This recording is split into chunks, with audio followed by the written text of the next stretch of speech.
Talk to me, Cleveland, and all points north, east, west, and south.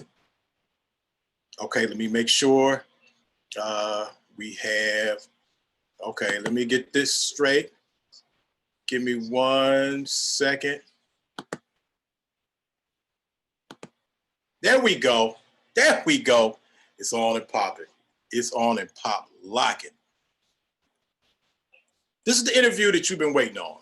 This is the interview that I've been waiting on. So you already know what it is. If you're here right now, you've seen the information, you've seen the flyer, you know who it is, you know what's going down. First of all, you already know this is your brother Kevin Chill Hurd. Talk to me. The interview today, we going back to Brooklyn, back to the BK, Bed-Stuy, do or die, with my main man, my brother from another borough, the Funky Fresh Gordon, one of the dopest hip hop producers in the game, was holding it down, was holding hip hop down on the grassroots, the ground level, in the hood, in the city, in the borough, all over New York, all across the country and the world. In the 80s, mid 80s, you know the mid 80s, the golden age. You already know what it is. My man, Fresh Gordon. I can't wait to get Gordy on here. He's super dope. My brother held me down. Held me down in the BK when I was there repping the land. Gordon held me down. No doubt about it. So we already, you know what we got to do. We already support the people that support us. If you're in Northeastern Ohio, get with my man, Iman Roofing. If you need a free roofing estimate, tell him you're down with Chill Talk. Like my relatives say, for the free. He can hook you up for the free for a free estimate. Hit him up at 216-678-9445. 678-9445. And if you need a new roof, my man from Iman Roofing said, you tell him you're down with Chill Talk, he will make sure if you have any type of insurance, and I'm talking about like home insurance, don't come on, don't do that. Don't try to, for your insurance for your skate key. No, home insurance. But any type of insurance like that, what he's gonna do, he told me personally, he told us, he told Chill Talk super producer Felicia Haney. That's man, that's how we even know this brother, through the super producer Felicia Haney. That he will try to work it out where you don't have to pay a nickel out of your pocket. So hit my man up, Iman Roofing, 216-678-9445, or just hold him down at imanroofing.com, IMAN roofing.com. Bow. Here we go. Also, support my brothers, Spears of the Mossy. You already know what it is. Spears Up. Spears Up. Historical Survey of the Minds of African Warrior Scholars, Volume 1. Hurry up and get down with Volume 1 because Volume 2 is on the way. It's my brothers. Also, we're still giving away, I still have 2 more, it's my favorite movie. 2 more Queen and Slim joints. These are 2 female shirts, a small and a medium. Queen and Slim. We need Queen and Slim out here right now. We need Queen and Slim. If you haven't seen a movie, please go see it. And since it's all about the BK, Bed-Stuy, since it's all about the BK, I have, I think, 1 more or 2 more. Y'all know him, Dana Dane. Dana Dane.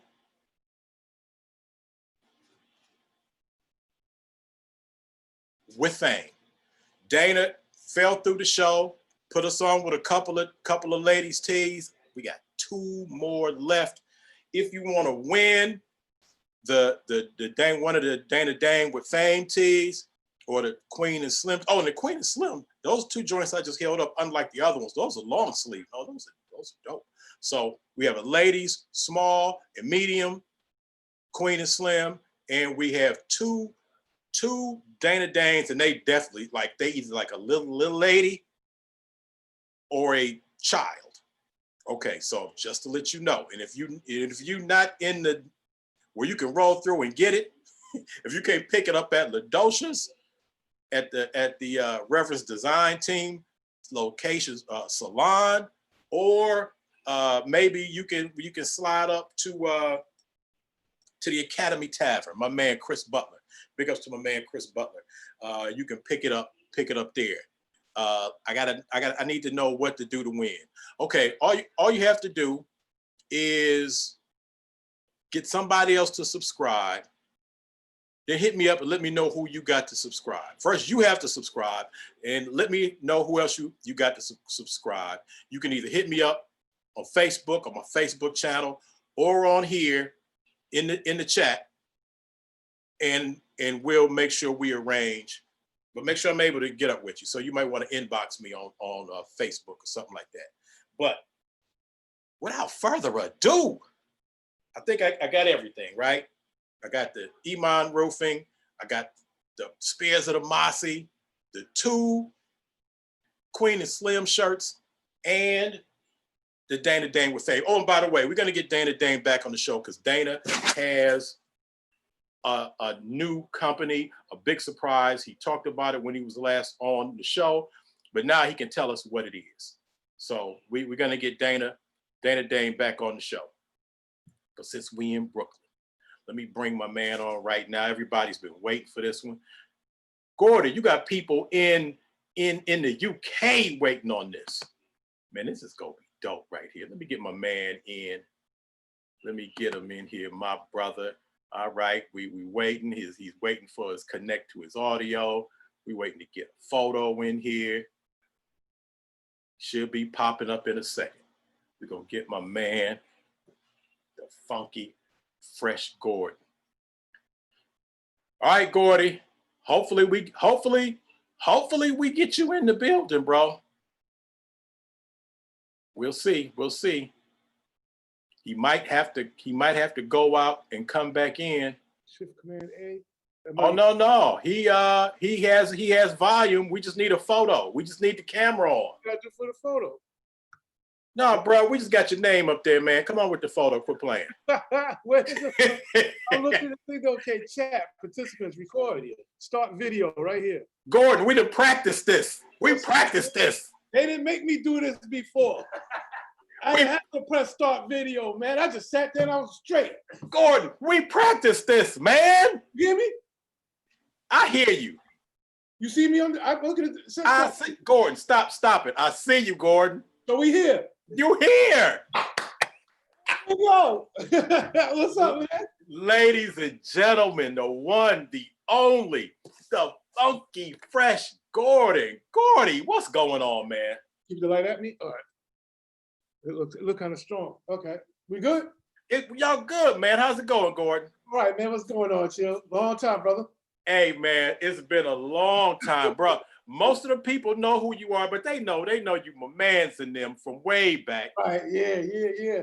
Man, we done been in all kinds of hijinks and shenanigans from Brooklyn to Cleveland to Albee Square Mall. Albee Square Mall. That's on my side. We done had shenanigans in Sandusky. Oh yeah. Well, I believe that alone. Oh, that's one of those questions you're not talking about. No, what? Okay, anyway. I don't know her last name though. She just see there. All I remember was the acid wash denim suit she had. I remember that. All right, Gordon. Guess what, bro?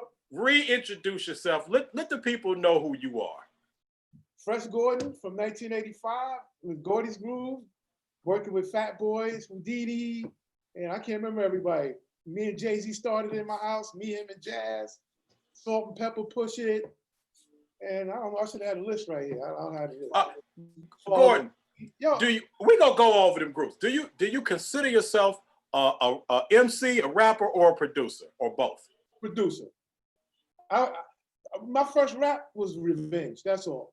Because the song was Beat of the Street. Right, so, on the A side.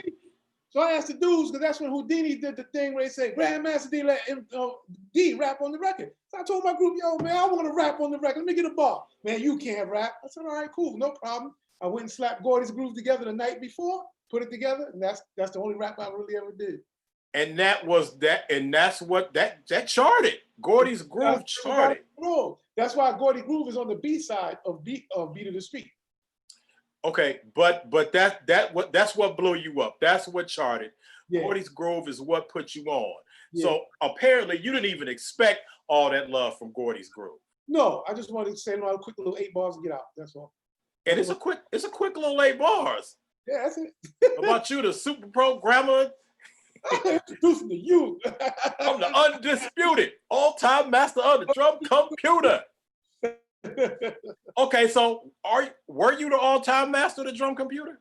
I don't know. Around my way I was, I know that much. Because nobody was doing it back then. There wasn't nobody but me and Howie T. That was it. That's true. So producers.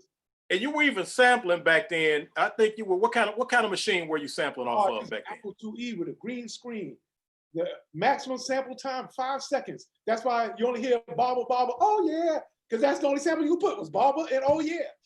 We had no sample time. It was a little sample card that I ordered on, not even online, some kind of magazine. It was called Decilonics Sample for Apple IIe. And I plugged it in the computer, tried it out. I said, okay, this is gonna work. Let's try it. Was the ball, was that Starsky? Was that, or that you got that? That was Starsky. He wasn't too pleased about that. Okay. I saw Fever. He said, man, you know that was my sample. I said, it was just a little piece, man. What's the big deal? We take it easy. Rest in peace, Love Bug Starsky, a Fever record god. Yeah. Up at the not just Fever record. I should have told him I worked with you when I was on the same label. I would have been. See, you should have told him that you had Fever family. Yeah. Okay, and so that came from where? At the studio, Ralston Recording. That's when some group was working there. The guy used to let me. I was like interning, just learning the equipment, and they had an emulator in there. So I started messing with the samples they had in the emulator, and one sample just said, "Oh yeah," and I said, "Okay, I'll use that," and I used it. And I always saved that sample in my samplers. I just put that together.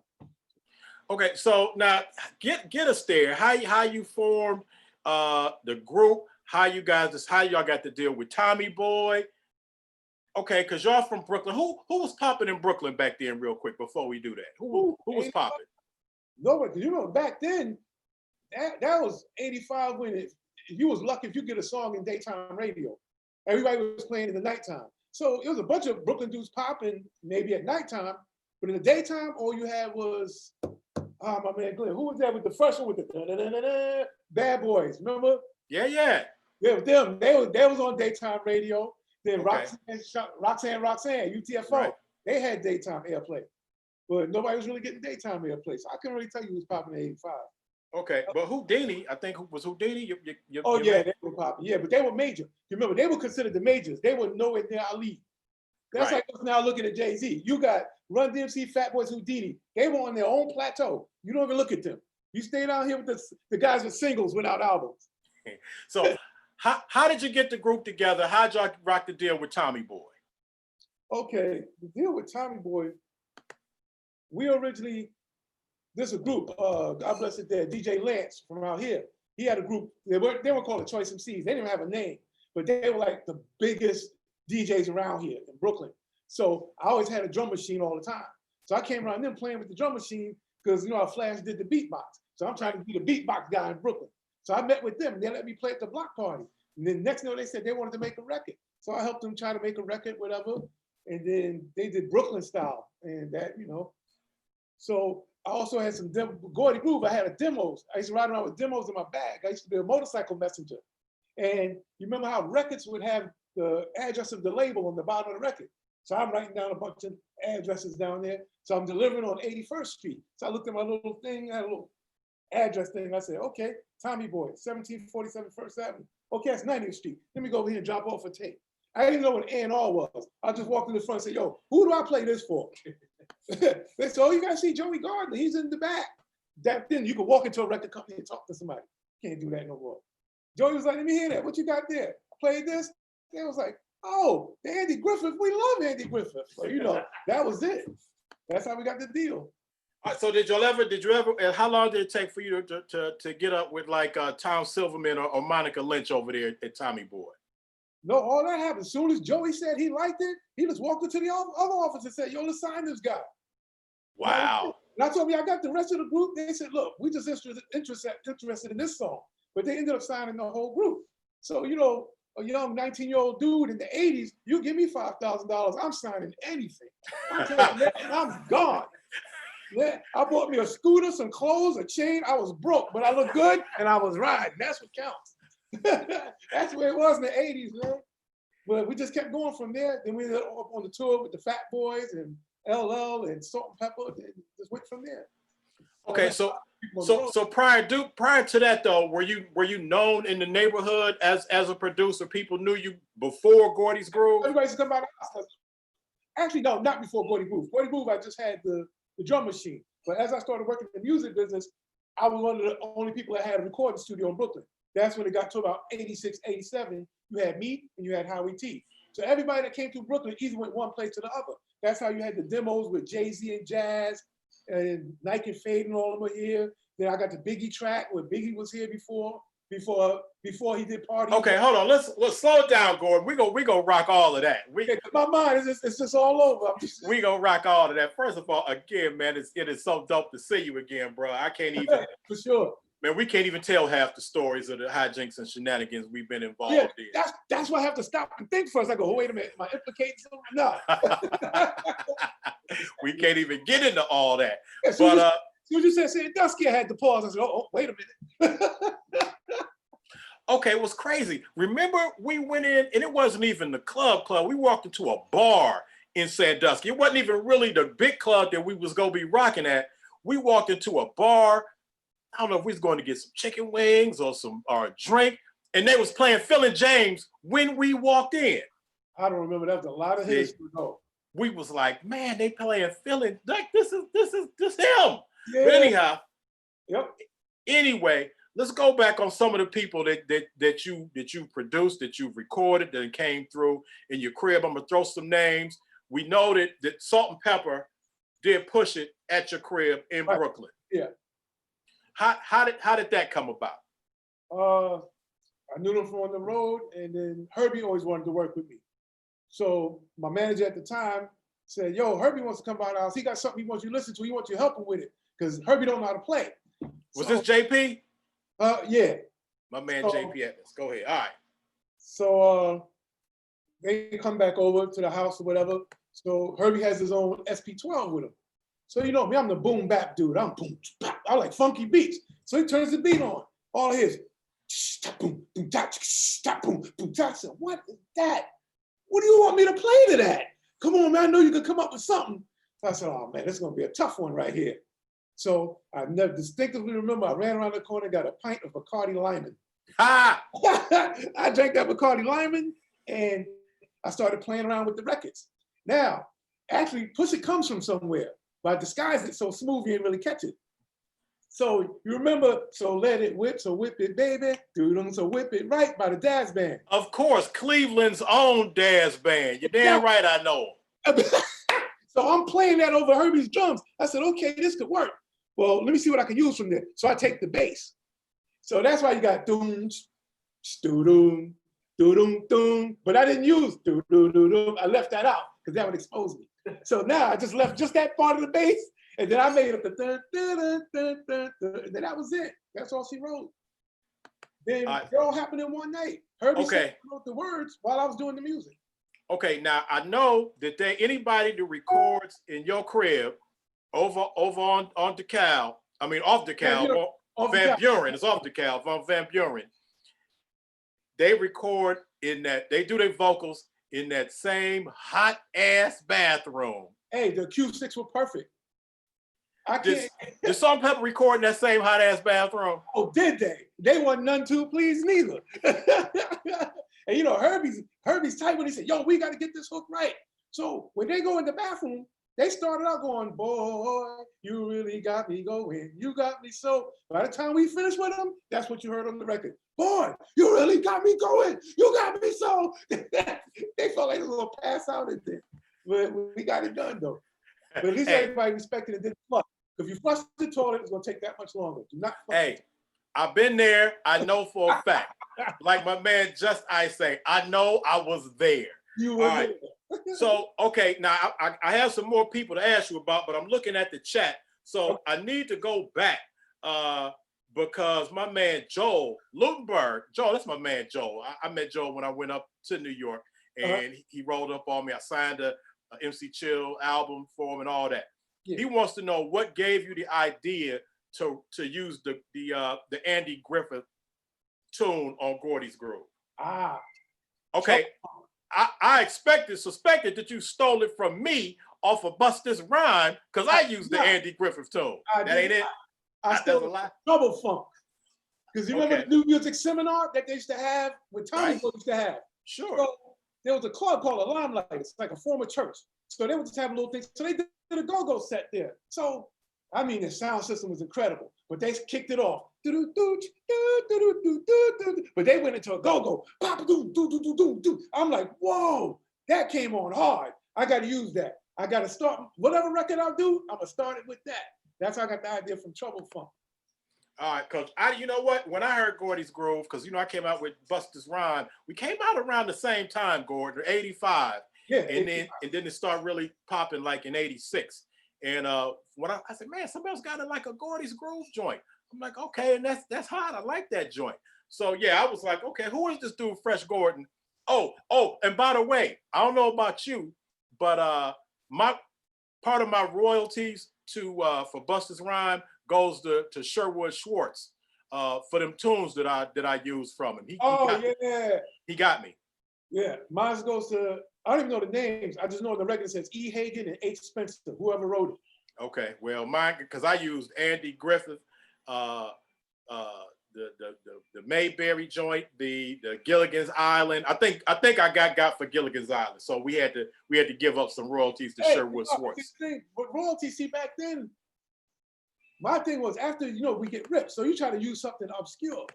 See, I got hit even worse with because I did a song with Father MC, Tell Me Something Good. So I used the so I'm looking. I said, okay, 1974, Rufus. Rufus ain't nobody. They ain't doing nothing. Only Shaka Khan. Go ahead. Shaka Khan wasn't nobody. You know who wrote that song? Who? Stevie Wonder. Really? That's who smacked me. I went back to the record. The record MCA called me and said, yo, you can get no publishing. I said, why not? Shaka ain't bothering nobody. They said, Stevie Wonder is. I look at the little dot. I said, S. Dot Wonder. I never paid it no mind. I said, oh, look at this shit here, man. Yeah, I lost all that publishing. So Stevie got you. To get you. Okay. Also, tell me, because before I go, let's run your catalog real quick. Okay, people are in the chat also asking about my felines. How'd that? So okay, we know that you got it off of my Adidas, but what made you say I'm gonna do my felines? That was Jalil's idea from Houdini. I said, you know what? We'll try it. Let's do it. Fresh Commandments and my feline was Jalil's idea. Oh, really?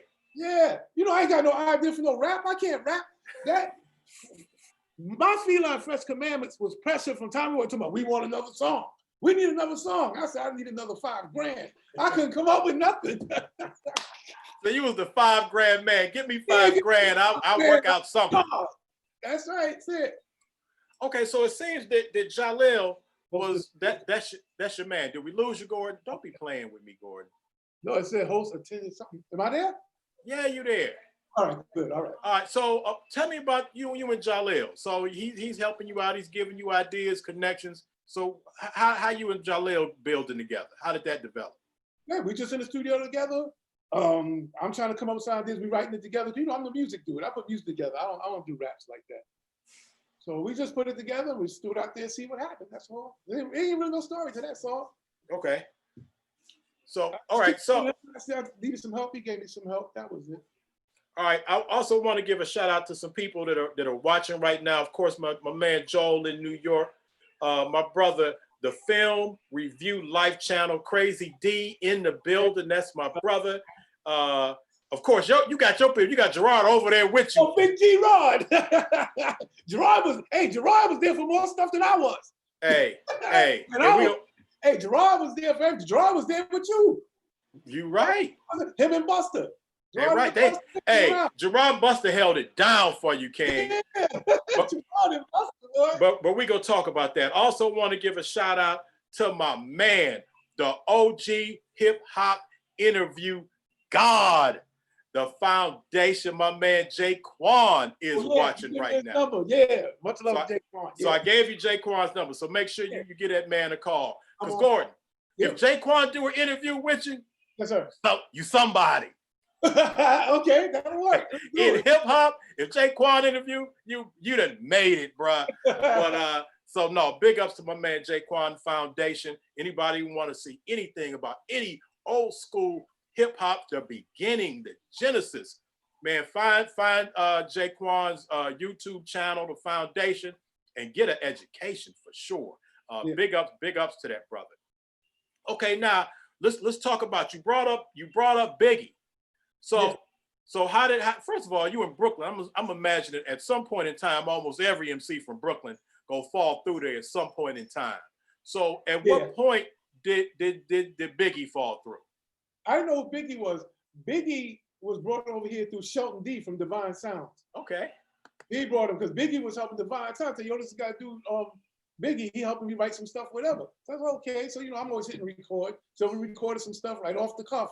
And I saved it. I always had it. So when you heard him, did it sound like something special? Did you look like he was all right, but he didn't have that flow to after like Puffy touched him and made him switch some things up, whatever. But it's still decent. You can still tell he's Biggie, but he really got to tighten up with Puff because Puff's incredible with that producing. He'll get all of the artists and make them do what they're supposed to do.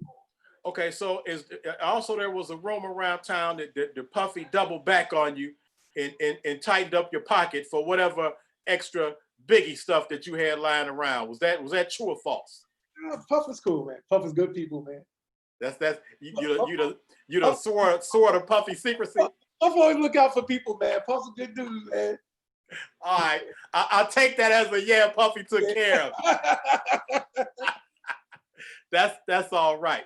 All right, now, and I tell people this story a lot. When I was coming around the BK, coming around Brooklyn, hanging out with you guys, of all the cats that would because cats would just fall through, MCs would fall through, just your boys would fall through, and it was cool building with all them. But it was one brother that obviously, as far as those bars and verses, had that fire. My man Jazz was coming through, man. I was going back to Cleveland like, hey man, y'all need to see this kid, this dude Jazz to be falling through Gordon's crib. This cat is nuts. But how'd you hook up with Jazz? Because that was your man. I met Jazz when I was 13 or 14, because in Marcy Projects, they had a DJ group called the Van Knights. But see, I'm not from the project. So back then, if you ain't from the project, you ain't going in Marcy. So I was going to Chelsea High School, and just me being me, we had a guitar class. So I'm playing the guitar. I knew how to play a little bit. So another guy, Dave, was like, yo, show me some stuff. So I showed him some stuff. We started talking about hip hop and DJing. He said, man, you need to come down to the Marcy, hang out with my crew. I said, I ain't going near Marcy nowhere. He said, my brother's the Van Knights. I said, what? Okay, let's go. So now I go down there DJing with them. That's when I met Jazz. And I watched the Jazz MC. I'm like, this dude, he's like that. So through the years, we always stayed in touch. Then when I started the studio thing, that's when me and Jazz, started putting stuff together. The Jazz is nasty with it, man. Oh man, Jazz was the business, man. When I used to watch Jay-Z sit here all day, every day. Both of them sitting there with their paper, just writing, just going at it, man. Okay, did I hear you say you went to Chelsea High School? Yeah, Chelsea High School in Manhattan. Okay, why'd I think you went to Manhattan? Why'd I think you went to Boys? After they threw me out of Chelsea. Because I wasn't doing nothing in Chelsea. You in a vocation school, supposed to do a vocation. You ain't doing nothing but bringing radios to school and making battle tapes. Get out of here. They threw me out, man. That didn't last long. All right, so I thought you went to Boys. Okay, so I knew I had that right. Yeah. But okay, so Jazz, we know the story of Jazz and Hov and Jay-Z. Mm-hmm. So when did Jazz start bringing Jay-Z around your spot with y'all cats? About 87. Yeah, about 87. That's when I first brought him through. He would just come through with his little basketball clothes. I said, damn, the little dude is kind of nice. You see him writing, he would just spit just little pieces with Jazz. But he never really got on the mic. So I never really paid no mind what they were writing. Until that day when, because Big Daddy Kane lives up the block from me on Lewis and Green. So the Shirt Kings that do the airbrush shirts out in the mall, So they all coming through. They say, yo, we go check out Gordy. And then Kane's like, yeah, let's go down this crib, check him out. So Kane comes down, you got Jazz, you got Jay-Z. They doing their little practice thing, and Kane is sitting there like that. So, you know, Jazz is on his MC thing. He want to get at Kane so quick. And so now I'm just sitting there just making a beat, whatever. The next thing I see Jazz say something to him, then they went and got on that mic, and there's no tracking, no pre-recorded, nothing. When I saw them go stand in that kitchen and they all just crowded around the mic at one time, I said, okay, something about to happen. Boom. I hit, oh shit. I hit record. Oh, did I cut it off? No, you good. You good. Oh, okay. I hit record and that was it. And them dudes just went straight through that shit in one pass. So that's the joint that we know now, because I heard that joint that they recorded in your spot. And that's the first time that we hear Big Daddy, his bars, which becomes his bars on Symphony. Yeah. Right? Those are pre-Symphony, before Symphony. He wrote those bars. Before Symphony, yeah. Hey, and the thought process was, and you tell me if I'm wrong, he's coming in there and Cats is about to drop bars. He don't know what he's walking into. But then Jazz, who we know later as Big Jazz or Jazzo, yeah, the Jazz and Jay-Z, Jazz and Hov, they like, that's Big Daddy Kane. And they start coming with the heat. Yeah. And so Big Daddy like, I had no idea Jay-Z had that in him. I was like, yo, because that's my first time really hearing him go. Every time I see him there writing or whatever, you know, at that same time, the music business was slowing down for me. So I'm doing my little cell phone thing on the side. So I'm not doing phones for everybody. So I would come back to and see him in there writing, oh, okay, no mind. I never knew what was going on with them things. So as an MC, I suspect myself, as an MC, I suspect the only thing that would make you spit bars that's supposed to be for something else is if you got to get that smoke up off you. And he heard Jazz and Hov spitting fire. He like, okay, I got these bars right here that I need to do. I got these symphony joints. I know they might have to go to something later, but I need to use the, you know, because when it comes to money, yo, Grant's my like, I need to use that right now because these cats not playing. So yeah, I thought that was dope that we got to hear them all on the same tracks. I'm talking about spitting flames. Yeah. And there's no stopping, there's no hook, no nothing. It's just passing it off. That's what. So you sitting there, what beat was that a beat that you just had something like, let me throw this beat on, I know they can rock to this? I didn't have the beat. I just started making the beat right while they was going. I'm just making the beat as I go. That's the loop from Kool and the Gang, NT. So I'm just looping NT and I'm doing the scratch with the keyboard. That's when I first learned how to do that. So I'm perfecting the that's with the keyboard. That's no scratching. So I had the keyboard making the scratch sound and then coming back in with the loop. Okay, so I didn't pay no mind to what they were doing until after it was over, because the whole time I'm just paying attention to what I'm doing. Then after I heard the tape back, I'm like, whoa, that was incredible. So at that point, okay, so at this point, we already know what Big Daddy, we already know how he gets down. And you hear Jazz all the time because that's your man. Right. But is that when you knew that Jay-Z was like, oh, wait a minute, this might be something here? Yeah. Matter of fact, even Kane said it. Because Kane was like, yo, man, you better keep your eye on that little dude right there. That little dude is nice. He said that right after it was over. I talked to Kane. I'm like, yeah, man, it was fun doing that. He said, yeah, it was fun, man. Y'all, they nice, man, but that little dude right there, because Jay was little back then, little skinny dude. Yo, that little skinny dude right there, that dude, you better watch him. He's nice. He went all the way to the top. Now, because I remember, you know, just sitting around, because this is like late 87, 88. I'm hanging out in Brooklyn, and this is at the beginning of an empire. Because I remember hearing y'all talk about, you know, Rockefeller and Dame and who was gonna be down, was cats go sign with them, and it was some conversation. But, you know, little do I know, and probably you either, that, you know, we're seeing the beginning of something that's about to be the biggest thing that ever happened in hip hop. Actually, the biggest thing, the actual whole Rockefeller meeting, actually, the very first meeting came before you were there. Because another time, you know, Tone and Pope, he was MC Red Hot Lover Tone. Red Hot Love Tone, yeah. Clark Kent brought Tone over. So then one day we got Jazz and Jay-Z. This is after the Kane tape. And then Clark brought Dame Dash down. So Dame Dash, you talking about Clark Kent? Yeah, Clark Kent made that hook up. Clark knows a lot of people too. Real good dude. I spoke to him like about a week ago. Tell Clark I said what's up. He's a good Clark's dude, man. nice, man. Clark put me onto some records, and yeah, Clark's incredible, man. Well, Clark put them together, man. Clark made that happen. So, because I heard as it was developing, they talking about Rockefeller and who was gonna be down and what was people gonna do and who was looking for deals, and so it was just amazing to see that go down and not really realize, what it was gonna end up being. Okay, now I also tell the story because later, and we know that you and Jazz did some things with Tommy Boy, and I heard Hawaiian Sophie before it came out. Right. And when it was just a demo. As a matter of fact, I don't know if you remember this, and I've told this, I don't know if I told this to Jay Quan, but I've told it in an interview before, and I don't know if you remember this. Y'all actually approached me just to say maybe I wanted to do Hawaiian Sophie, because I don't know if y'all was shopping it. Yeah, we trying to make a buck. Either we're gonna sell a song or we're gonna perform. Right, because y'all knew that I could get stuff on with Fever. And right. I was like, but you know what? Who knew that that song would be a lightning rod for other cats that have something to say about it, and who knew that was gonna come of that.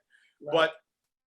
But one thing that also was amazing to me about Jazz, and not only I'm talking about, please understand, y'all, on them bars, them verses, his pen game. Man, Jazz was nuts. Yeah. But he could sing. Yeah, he could sing. He sounded like Osborne too. That's what he said. You remind me of Jeffrey Osborne. His style is like Jeffrey Osborne. Yeah, he could really sing. Yeah. So I'm like, okay, because when he got that deal with Capitol, he had songs. He was dropping bars, but he had songs on there too. Mm-hmm.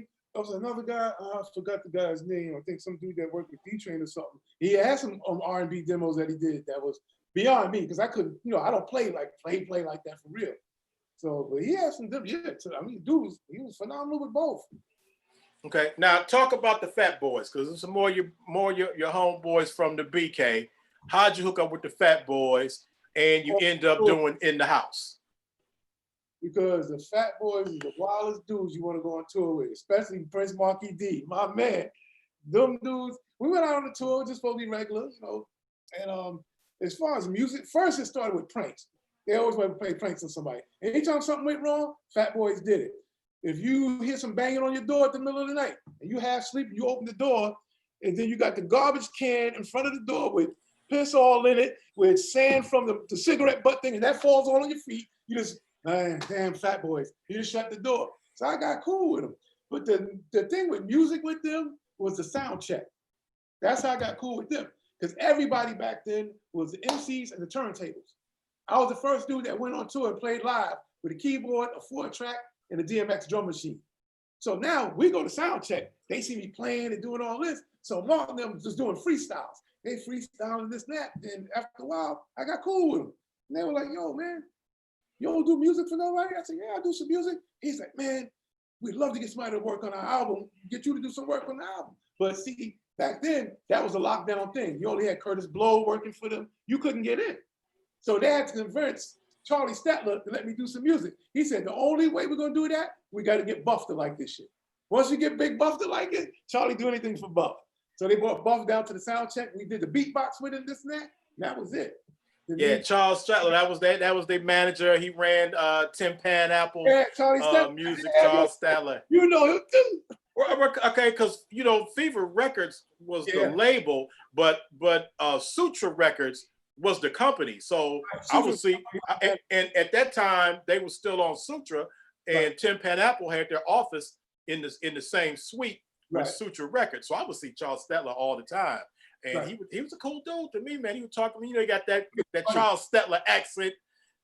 Chill. I like your music. Yeah, and the wildest thing he ever tells me, he goes, hey, fresh, hey, I always want to fuck a midget. That's his favorite thing. He always telling me this on tour.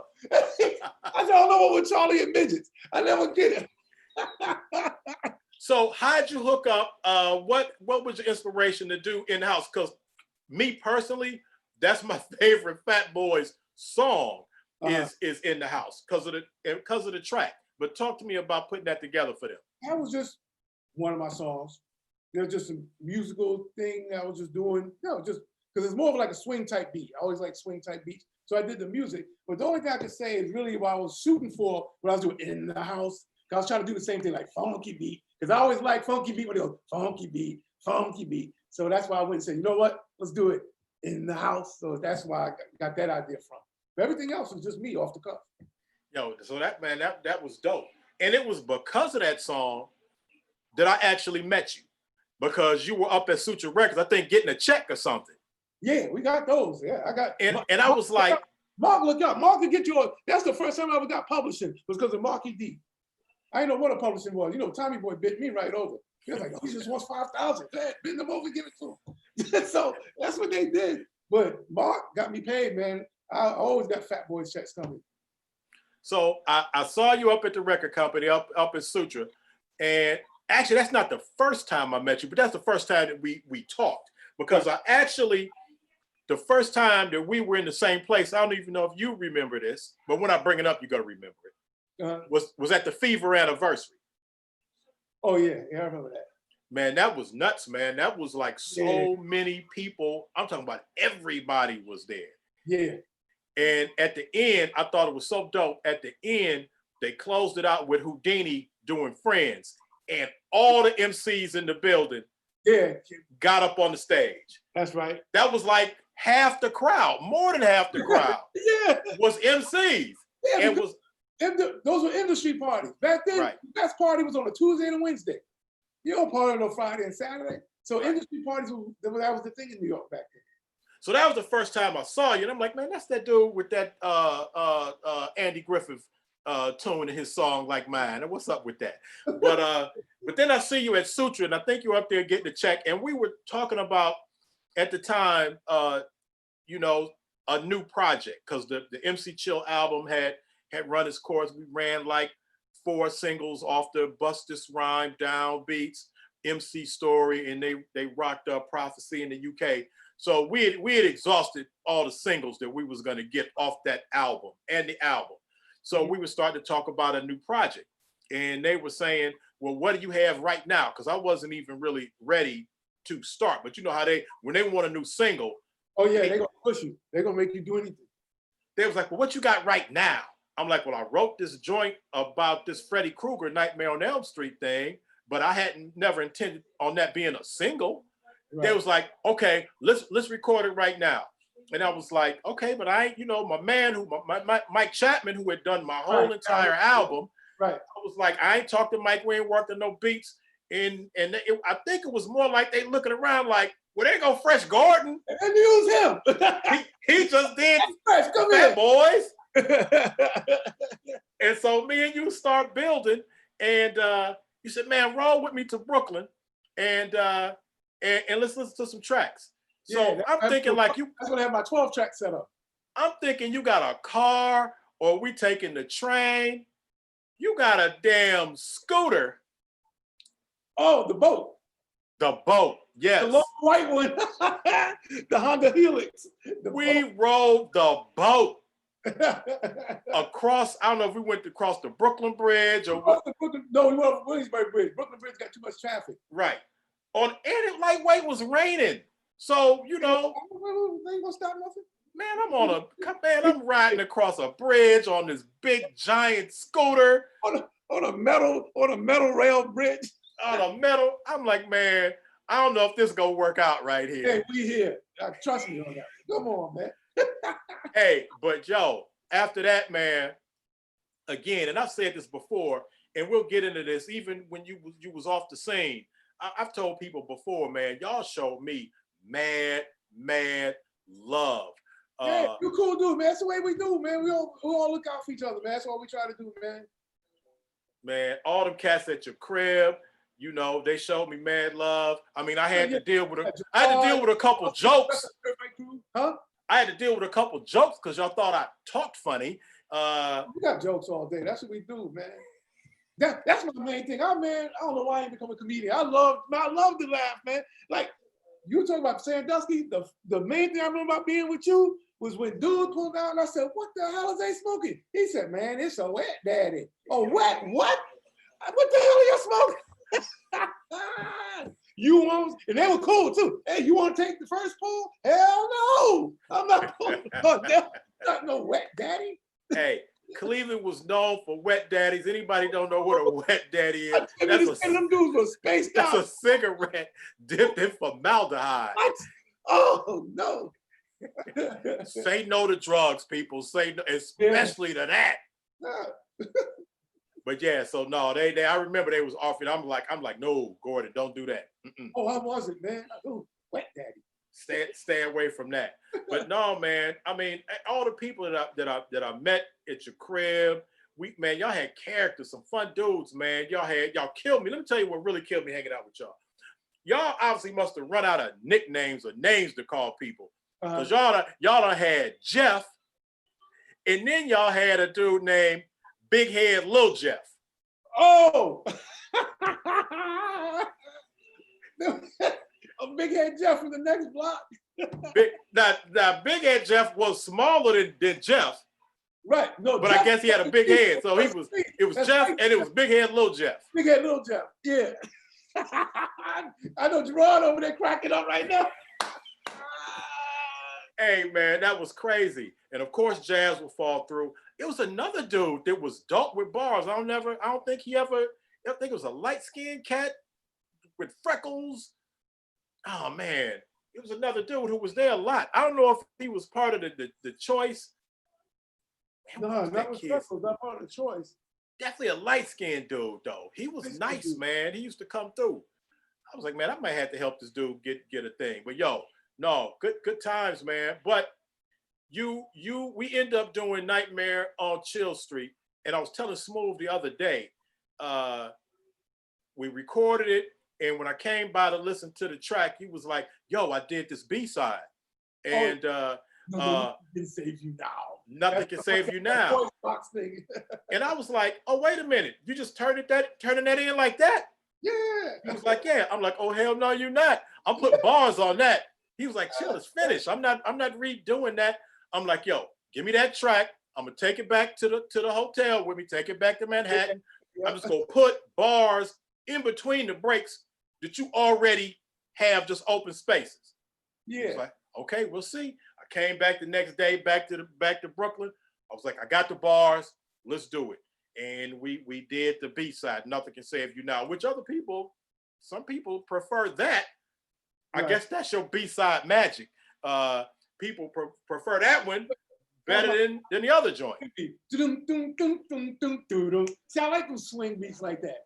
So yeah, that was dope. That was dope. But had you ever worked with a cat like not from New York before? Actually, no. Okay, did y'all think I was an alien? Yeah, pretty much.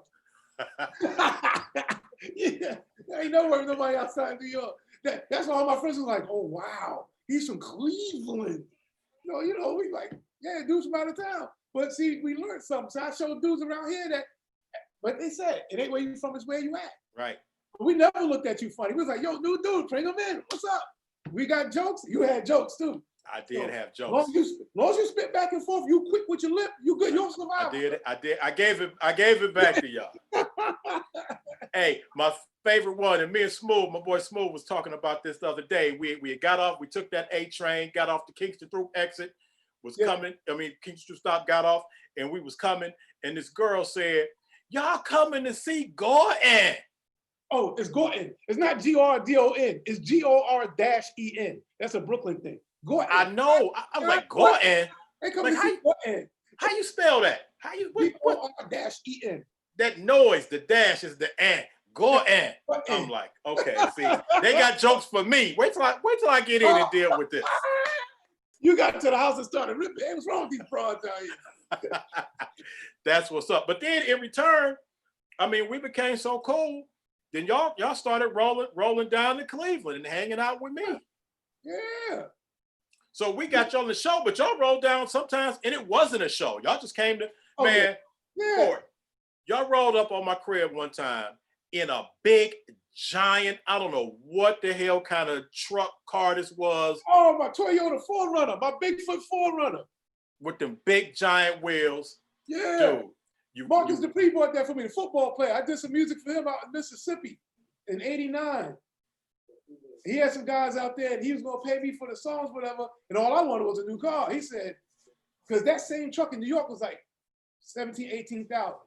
So if we're looking around for the truck out there, it's $12,000. He said, look, man, instead of royalties and all that, I'll just buy you the truck. I'm young. You know what to tell me? What? A brand new truck? Let me get that. I'm out of here. All right, now who was this to put you on with that? Dana Dane put me on to that. Who put you on with the truck? Who put you on with the truck? Marcus Dupree. Okay, Marcus, the football player. Okay. Yeah, Marcus bought me the truck. Gordon, you rolled that truck down my street in Lee Harvard neighborhood and pulled the truck up on my front lawn. The truck was the size of my lawn. Exactly. That's the whole idea, to make an entrance. We look, it's like we see these bright lights coming through the dining room, living room. Like, what? Burn. I'm surprised I hit you with the Did a UFO land on my front lawn? What in the hell? We come out there, y'all, in this big, giant thing. And one of my neighbors across the street, I didn't even know who this dude was. He was all brolic, came out there like, what y'all came? I'm like, dude, this is my lawn. I'm like, I'm tripping that they just rolled up on my lawn like this.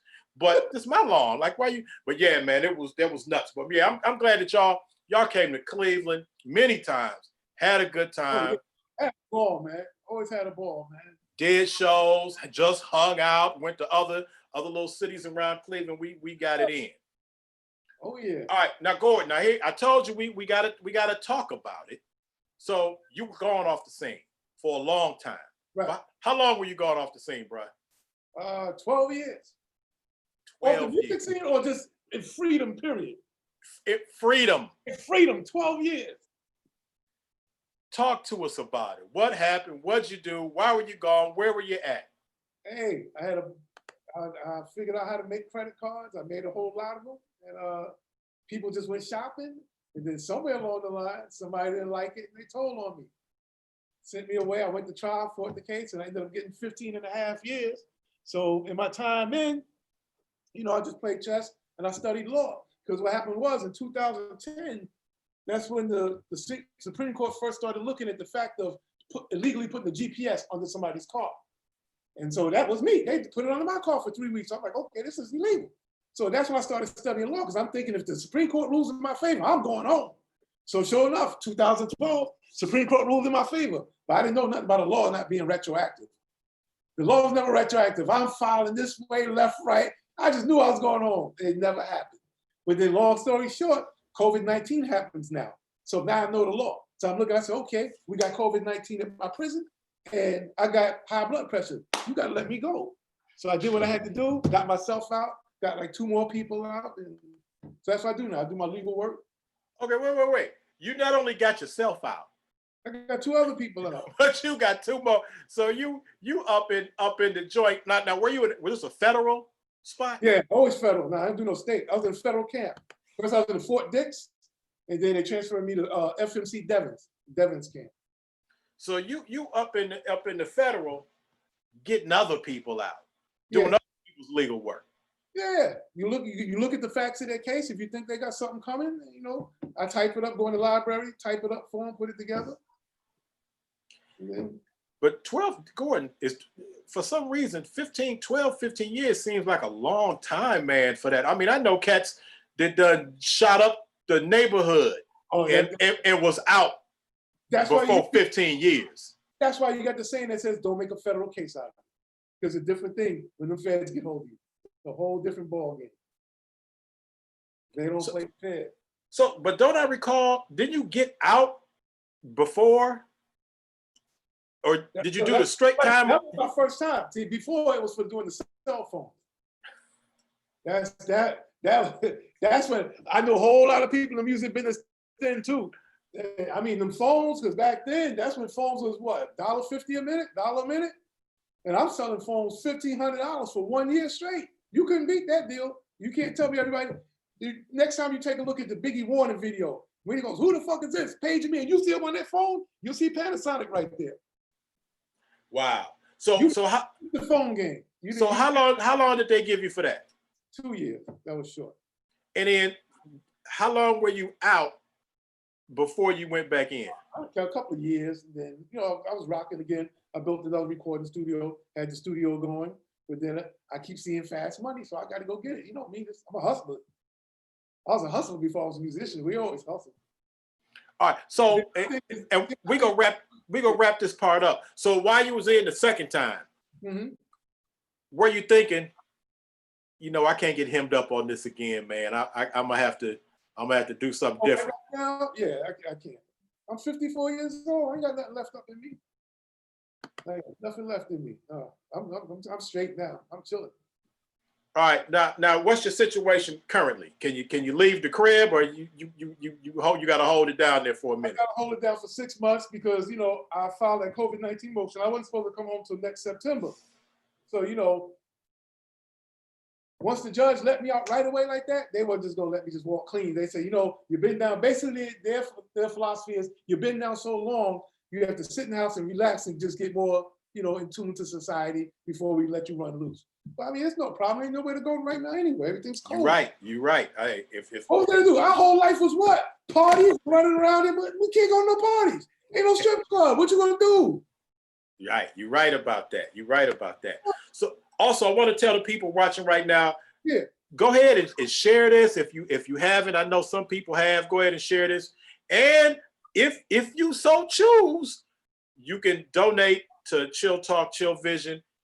Hit me on that Cash App, $money2, the number 2 chill, $money2chill, so we can keep this whole Chill Talk, Chill Vision thing rolling and keep the interviews going.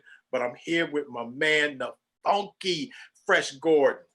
Gordon, let me tell you one story, because while I'm out, I'm interviewing people, and your man, Chris Rock. I must have interviewed Chris Rock at least 7, 8 times. We got thrown out of high school together at the same time. Man, let me tell you something. Of all the people I've interviewed, I at least interviewed Chris Rock like 8 times. And all 8 were horrible interviews. All 8, Chris Rock is acting like, you know what? Hey, Chris was clowning. Every time I ever interviewed him, he got some real smart and snappy to say. It was nuts. And it got to the point where they was like, chill. You ain't got to interview him no more. Just pass on that. I'm like, no. Next time, we're going to have a good Chris Rock interview. So one time I'm watching him on television. He's doing an interview. Somebody else interviewing him. And they asked him, was he the funniest dude at his school? And he said, no, unfortunately, I wasn't. He said, because the funniest dude at my school was this dude named Gordon Pickett. And I looked up like, whoa, wait a minute. That's my boy. He was like, together. He was like, girls with me. He said Gordon Pickett was the funny. He said people might know him. He made some records, Gordy's Groove, Fresh Gordon, but he was the funniest cat in the school. So before I get back to how you was clowning at the school with Chris Rock, I see Chris I'm like, okay, I got it. I'm gonna hit him with that. Tell him that Gordon is my dude, and we're gonna have a good interview. We on camera, and I'm like, yo, I saw you doing an interview. They asked you about the funniest dude at your school, and you said Gordon Pickett. I said, that's my boy, man. Me and Gordon, we hung out. He produced me. I'm thinking we about to have a good connection. He look at me, we record, camera rolling. He say, is he still in jail? I'm like, what? Oh, really? That's how we doing during the interview. I'm like, yeah, man, but hold on. We ain't got to, you ain't got to do your man like that. You ain't got. But anyway, tell me about your man, Chris. Y'all hanging out. You the funniest dude. Was he a funny dude back then? Because obviously you was funnier. He even admits it. Talk to me about Chris Rock. I mean, I wasn't set out to be funny. I just be me. I'm just doing me. I'm a happy-go-lucky dude. If I see something funny, I'm gonna point it out and I'm gonna clown it. That's what I naturally do. So I didn't set out to do comedy. That's why I'm not a comedian. I'm just me. So, All right, Chris used to hang out in the hallways with me and my god brother Jasper, and we just all did our thing. So was Chris a funny cat back then? Was he? No, Chris was quiet back then. Chris would see us in the hallway. See, Chris went to more classes than me. So I didn't go to no classes. Chris went to a few classes. That's why we all got thrown out. Chris would come meet us in the hallway and say, what's up, I'm going to go to science. I said, science? Nah, shit, corny, I ain't going there. Y'all meet you later. So I would run into him. We hang out, we laugh and talk, but it wasn't no serious comedy thing or nothing like that. Right. What I'm going to do now, Gordon, I'm going to throw the Zoom chat into the thing, because a couple people say they want to holler at you, get on camera, get a question in. So okay. Hold on, let me pull up. I gotta pull up YouTube because I actually took it down. So y'all bear with me for a hot second to pull up the YouTube so I can drop that link in there. Okay, Gordon, while I'm pulling this up, just talk to the people about something. Okay, about what? I don't know. You covered everything, man. I don't do too much, man. I'm just here. I'm just happy to be here. All right, I got it up. Okay. Okay, hold on. Let me drop the volume. Hold on 1 second. Give me a minute. They're playing with the bugger salt. Hey man, I don't mean to be promoting nobody's stuff. Have you seen the salt gun that you kill flies with? These dudes is back there when it's called bugger. Okay, hold on. There we go. Hold on. Give me a second.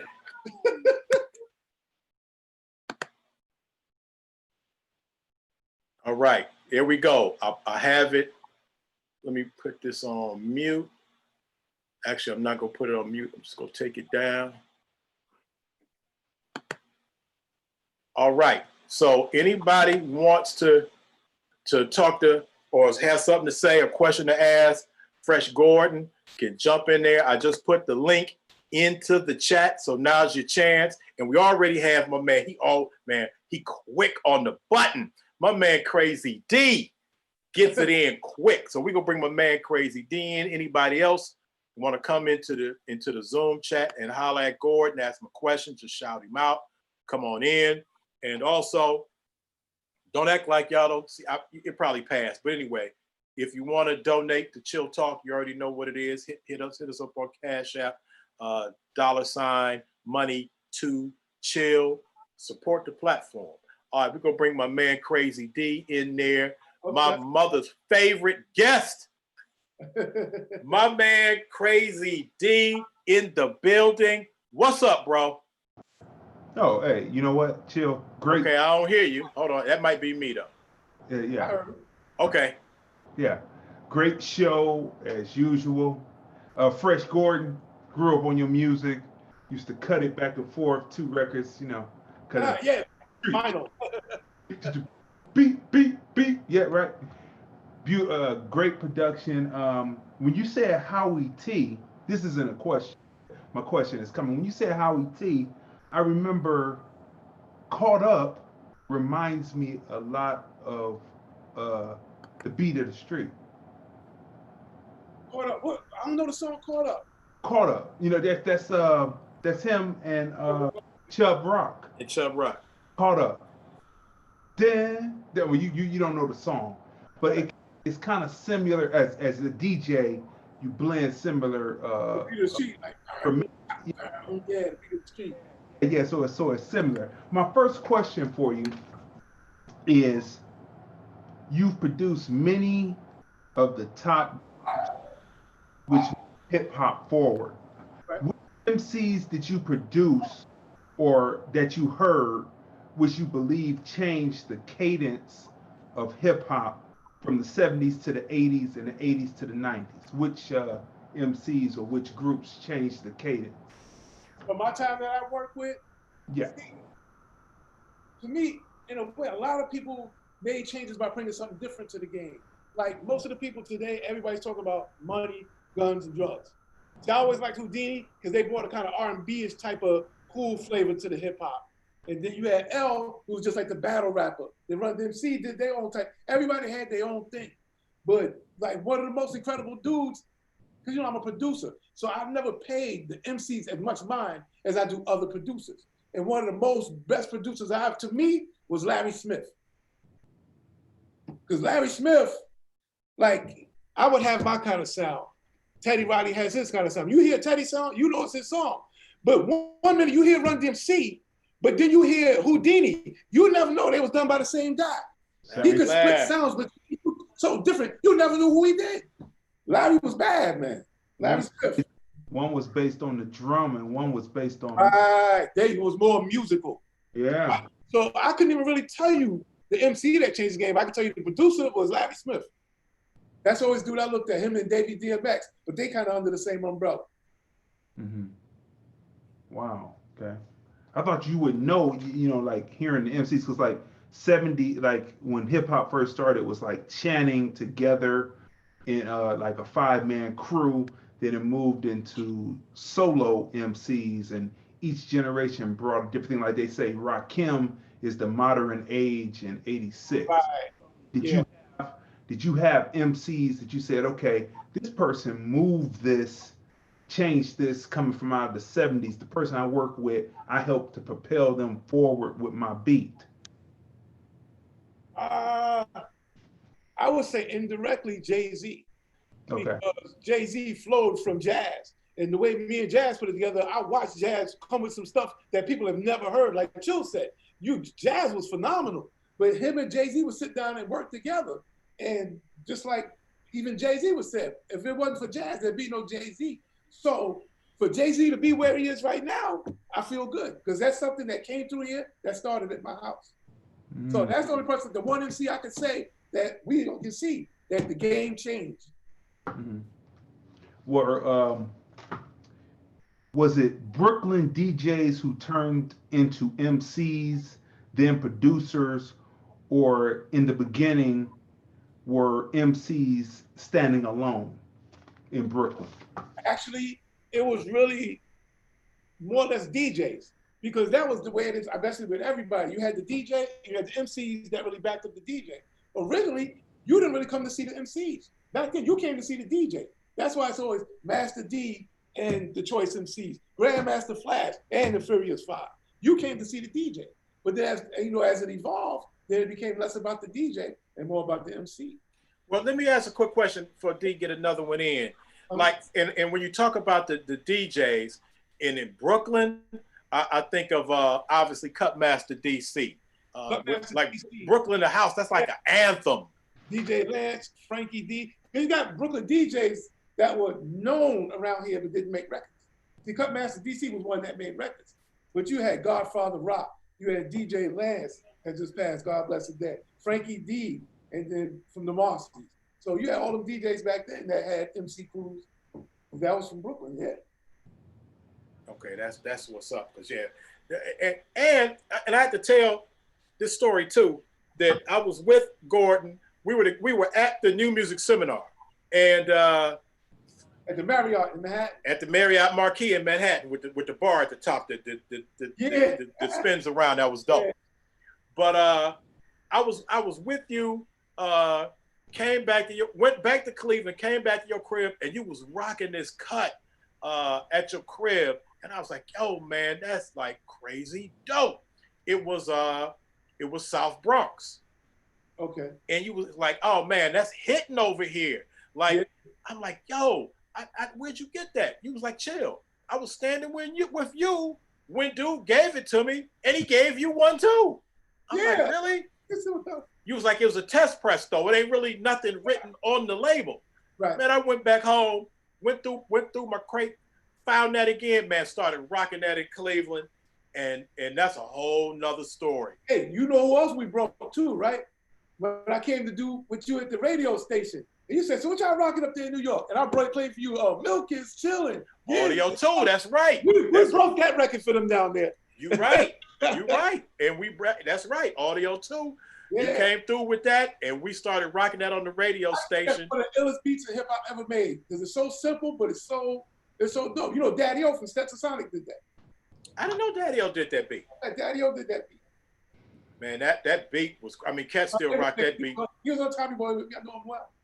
Oh, yeah. So of all the people, like, who do you consider friends? Because, like, you from Brooklyn, you got what other artists, from back in the day, that you consider that y'all was real cool? Oh, Man, I would say almost everybody, man. Because if we weren't cool from the music, they were cool from the phones. Because the little few contacts that I had, once they knew I had that phone hookup, I mean, even me and Puffy did, me and Puffy worked together with Father MC and stuff like that. But then once Puff got that phone, he could make all the calls he needed to make. I got more love from the phones than I did the music business. Right. Hey, let me tell you, people that I met from being with you, I still rock with to this day. Exactly. That's why we here now. Right. You gotta treat people right. Anybody I met in the business, we cool. Kango called me last week. Clark, I only been home 3 weeks. Marky Deedon called me. Corey Rooney. And people I forgot because Corey Rooney was like, yo, I inspired him to make music. I don't realize it. I'm just here doing what I do, showing people how to do. Then somebody had to tell me about the interview with Jermaine Dupri. Jermaine Dupri talked about how he started here. I'm like, I didn't know he got to start from here. I just knew he was the cool dude hanging out with Chad. Come on over. Let's make some beats. That's all I know. I don't look at it as I'm up here or I'm all that. I just like to have fun and meet people and just do what I do. Were you one of the first rap producers, like producers who was actually also rap too? Were you one of them?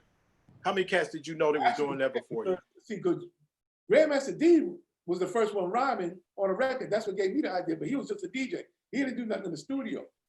So I would say I was the first one that rapped on his own stuff and that made his own beats. It was only me and Howie in Brooklyn. Howie ain't rapped on nothing.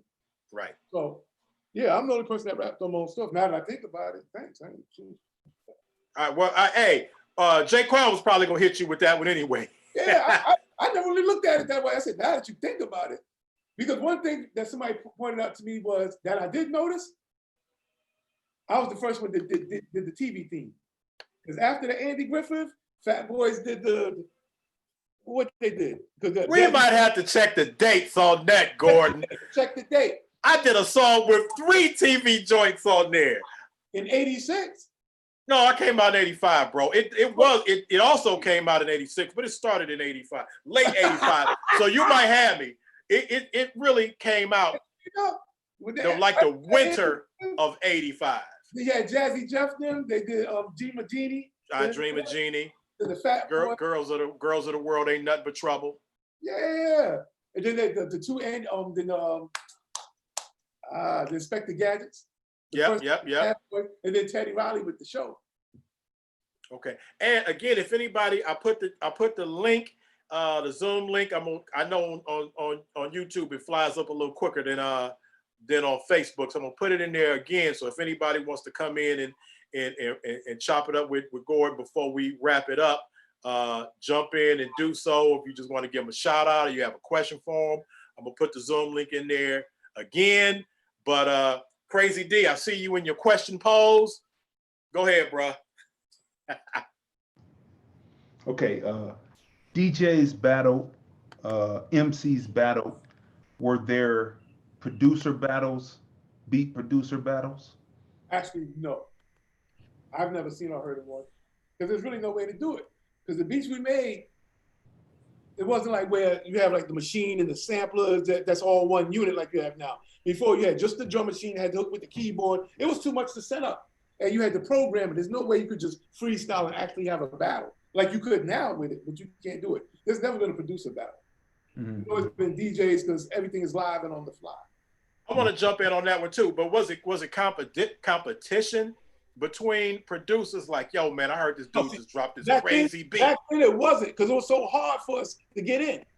First of all, I don't want to battle Howie T. We both trying to get a deal. If anything, I'm trying to work with him. We all just trying to get a foot in the door. See, now, no, a deal is a dime a dozen. Back then, it's hard to get a record deal. So, so we never thought about battling each other. I never thought about battling nobody for nothing. Okay, so like you said, like you were talking about with the Fat Boys, they were doing, Curtis Blow was doing a lot of production for them. And I don't know who was Curtis. Was Curtis actually doing all of those joints, or did he have like some cats that was rocking beats for him? I don't know, because back then you did have studio musicians. You could pay them about an hour, and you give them an idea what you're trying to do, and they'll just go in there and play. Because Larry did that. I saw Larry, because Larry plays the keyboard and guitar. We had a horn player come in one time. They would always bring in studio musicians that would play their own riffs, and then they would let the producer keep the rights to the music. So maybe Curtis, I don't think Curtis played all them instruments. Yeah, I'm setting up an interview with Curtis coming up pretty soon. I hit him up and we're trying to set that up. So maybe that's something that I'll talk, because that was one of the first cats also that I met when I went actually to the Fever was Curtis Blow. Gordon, had you actually ever been to the club, the Fever? Yeah, I've been there. Remember I told you that's when I saw Starsky. Starsky questioned me about using. Oh, that's what. I was with Marky D when that happened. That's what Starsky got at you about his ball. Yeah, he got at me, man. It wasn't serious, but he brought it up though. Okay, now quick, but another question. As far as you sampling, how many cats had you heard sample, even though you were sampling little bitty snippets? That was in the early days of cat sampling, especially sampling vocals. No, nobody wasn't sampling anything. The only people that were sampling at that time were the Art of Noise and whoever produced Freeze, A-E-I-O-U. Because that's what made me want to get into sample. When I first heard that, E-E-E-E-E, those are the first sample records right there. But the original Art of Noise, that's Trevor Horn he's out of London. And they were sampling with something called a Fairlight CMI. And this thing was $30,000. So ain't nobody in the hood sampling nothing. Okay, so Gordon, so are we now saying that as far as hip hop is concerned, you was the first producer sampling? Basically in hip hop, yeah. Because the next person that I knew of sampling after me was Herbie Lovebug. But you don't remember anybody sampling before you? No, let me see, because maybe Marley, when did the bridge come out after me or before me? When he goes, the bridge, yeah. Right. And that little short sample of scratching. And he's the bridge. So he's sampling. The bridge. Now, if that came out before me, then you could say Marley was sampling first. But we can say for sure that you were among the original hip hop producers sampling. That's for sure. I didn't even have a keyboard because the emulator didn't even come out yet. The only thing you had was the CMI. And I looked up and found this little sampling thing that gave me 5 seconds of sampling. And I worked with that. Hey, because, man, I've seen you hook up some stuff. By the time I came around, man, you had different gear.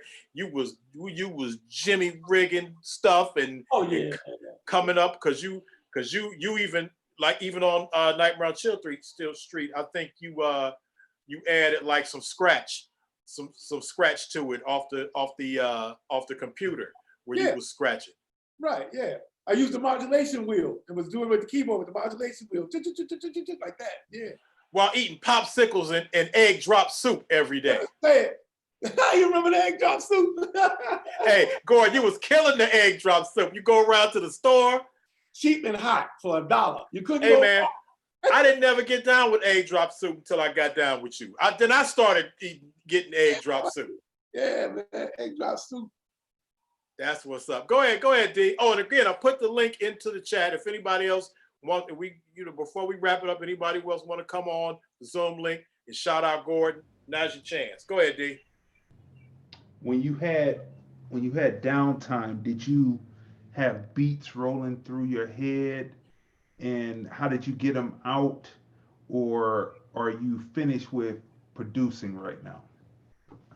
You said right now, am I finished with producing? Are you finished, or when you had downtime, were beats in your head? Oh yeah, when I got you. Right? Or are you through with production at this point? Yeah, I'm through with it.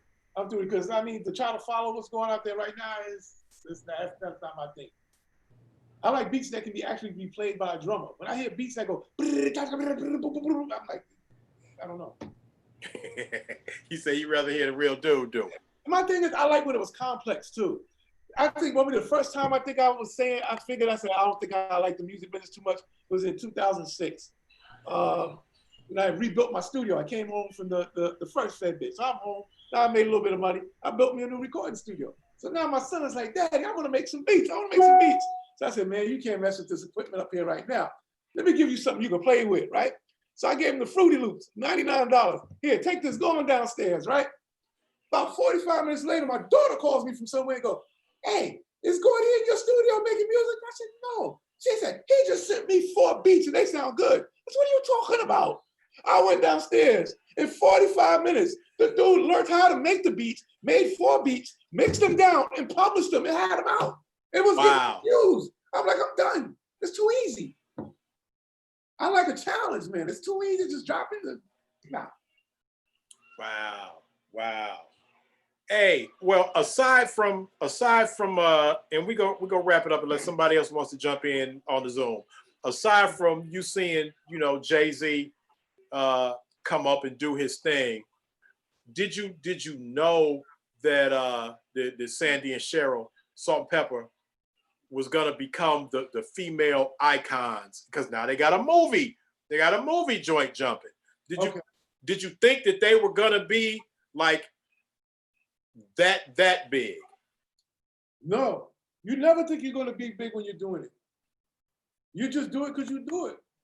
At one point, Jay-Z said he didn't know it was going to be big. At one point, Jay-Z didn't want to rap. He wanted to keep hustling. His man Tata kept saying, yo, you nice, man, stay with it. And he stayed with it. That's why him and Tata are still tight to this day. He believed in him. Just like me. I never even thought about making music. I mean, making money from music. That's why when they gave me $5,000, I said, for what? Pressing some buttons? Okay, cool. Because we did it just for the fun, for the love, because we like to hear the music. That's all we did it for. Wow.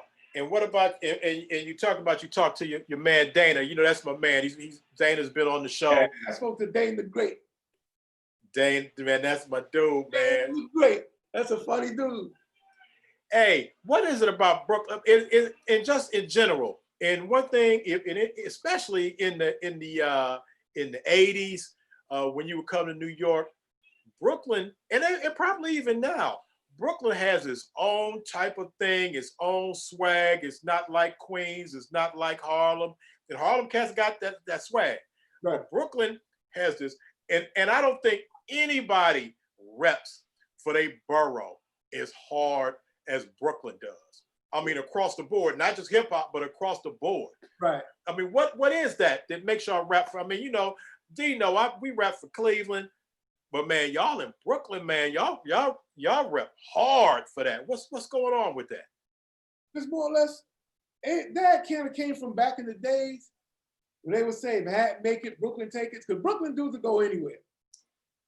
And see, we have a Brooklyn party, ain't no Harlem people or no Queens party people really going to no Brooklyn party. That's why you always hear, is Brooklyn in the house? Oh, because no matter where you go, Brooklyn dudes is going there.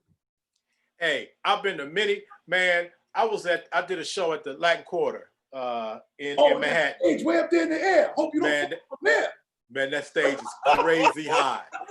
That stage up in the air. That stage is crazy high. So remember that. What you call it was the manager during that time? Paradise. Yeah, Paradise from X-Clan. From X-Clan, the architect. But that was before he was the architect, but he was the manager at the LQ at the Latin Quarter. Jerry Curl. That's my man. He in Pittsburgh now. Okay.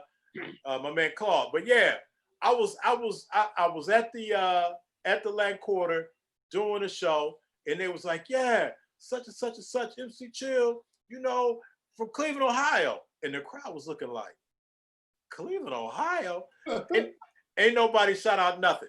I grabbed the mic. I was like, it's Brooklyn in the house. House went nuts. And we in Manhattan. I'm like, man, I'm going to this Brooklyn card real quick. Because you say it's Brooklyn in the house, they going in on it.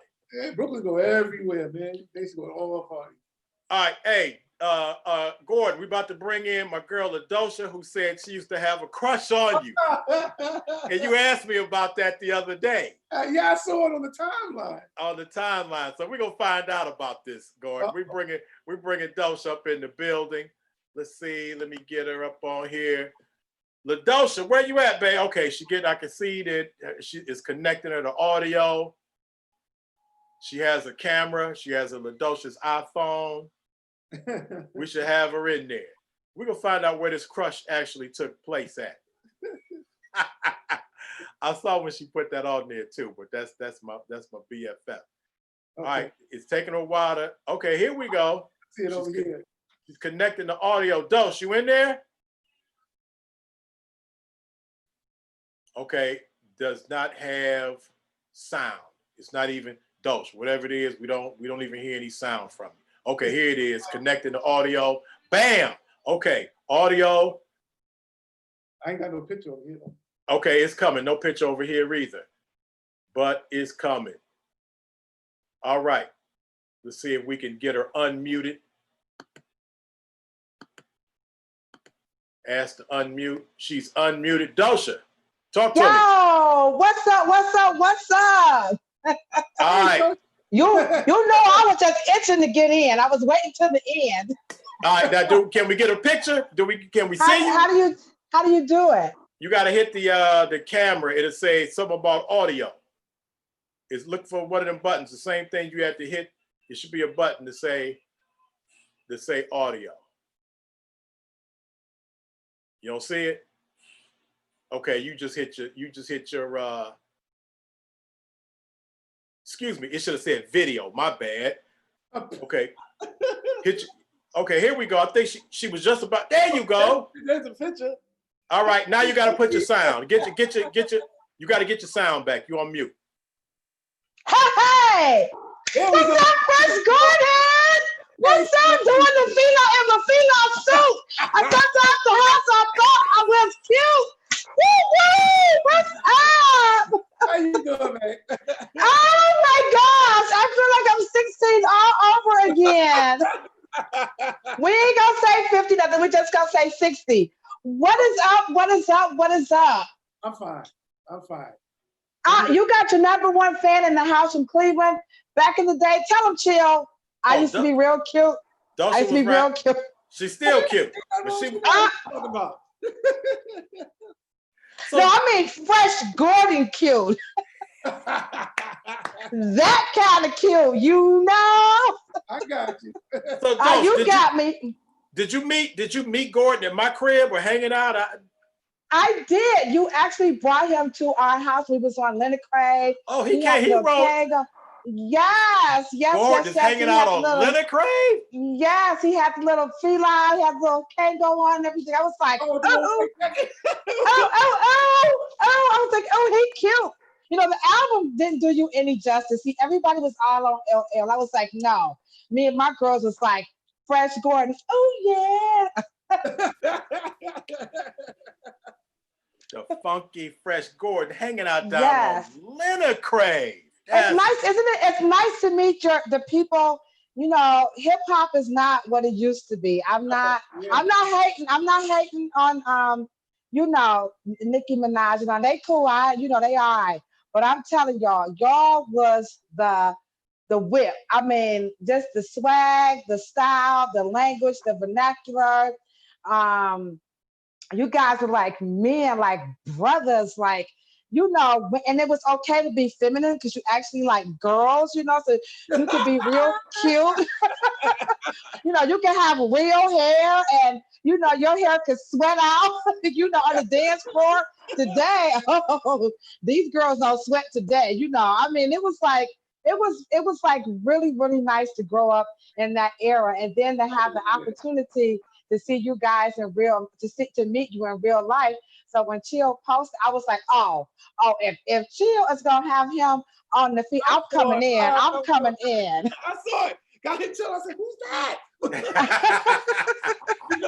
First I wanted to make sure I had to go to the page and check the pictures first. I said, oh, okay, who's that?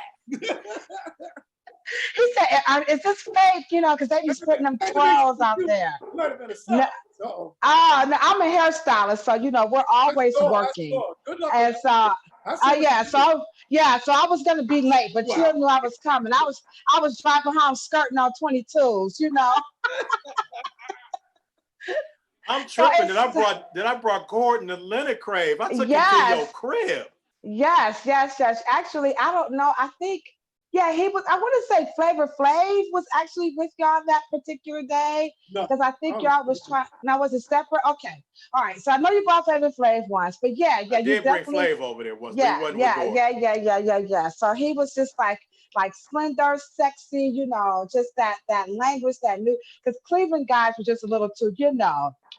Sorry, Chill. I'm gonna put the hand over here. You know what I'm saying? I like MC Chill, but he ain't have that Gordy. You know what I'm saying? Gordy.